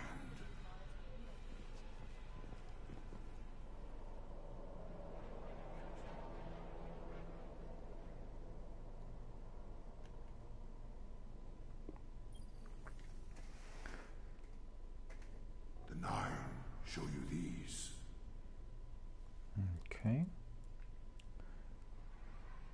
So that is heavy ammunition synthesis. 1, A trade. 2, 3, It was never mine. 5. I was sent here That should be to good. carry out this exchange. And then, let's see, what is this?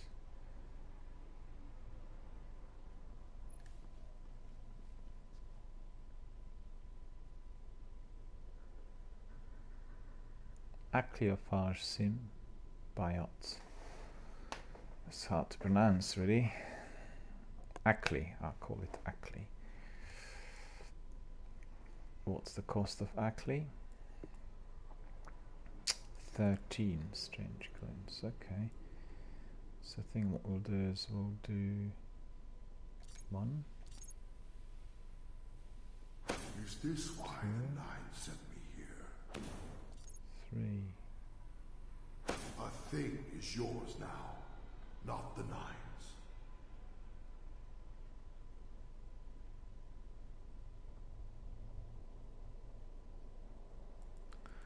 Yeah, actually these I would need to buy as well, glass needles. I don't think I have any. But at the moment An end will come. We will I'm certain, sir. An end will come indeed. Fear God, honor the king. Delays in communication with the tower are dependent on orbital distance. There we are. Incoming for Guardian. Well, thank you very much for coming today, for watching my broadcast. It was delivered outside of my usual schedule, 10 to 4. The reason for that was simple. I had lots of meetings during the day and therefore unable to provide my usual broadcast at the expected time. I left some messages on Twitter and indeed told you all in the morning that we were going to be rescheduling. The evening session wasn't overly busy, but we had a few of our veterans and our good friends coming in as well, saying hello. Sniper King also joined us in one of our, well, in our main quest tonight, which was my sword quest, and therefore we now came to the end of our broadcast for tonight. We will continue tomorrow between, well, we'll start at 10, end at 4, as usual. Hope to see you all there. Hope you enjoy the action tonight. Also some of our community discussions, and we'll carry on as normal as from tomorrow. I wish you all a very, very good night. Please repeat code. Did you see that haunted Tower operating Cosmotron bounty. Resolving images now.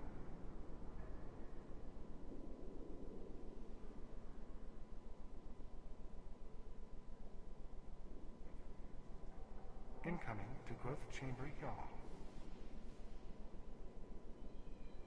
Closed bounty. Unable to transmit.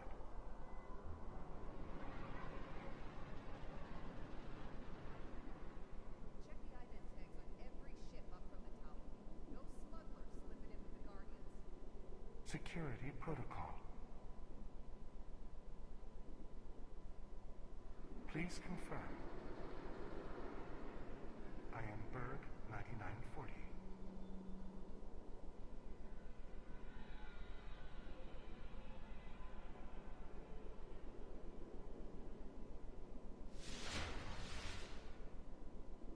Tower opening Dust Giant bounty. Resolving images now. Cleared by the Amethyst.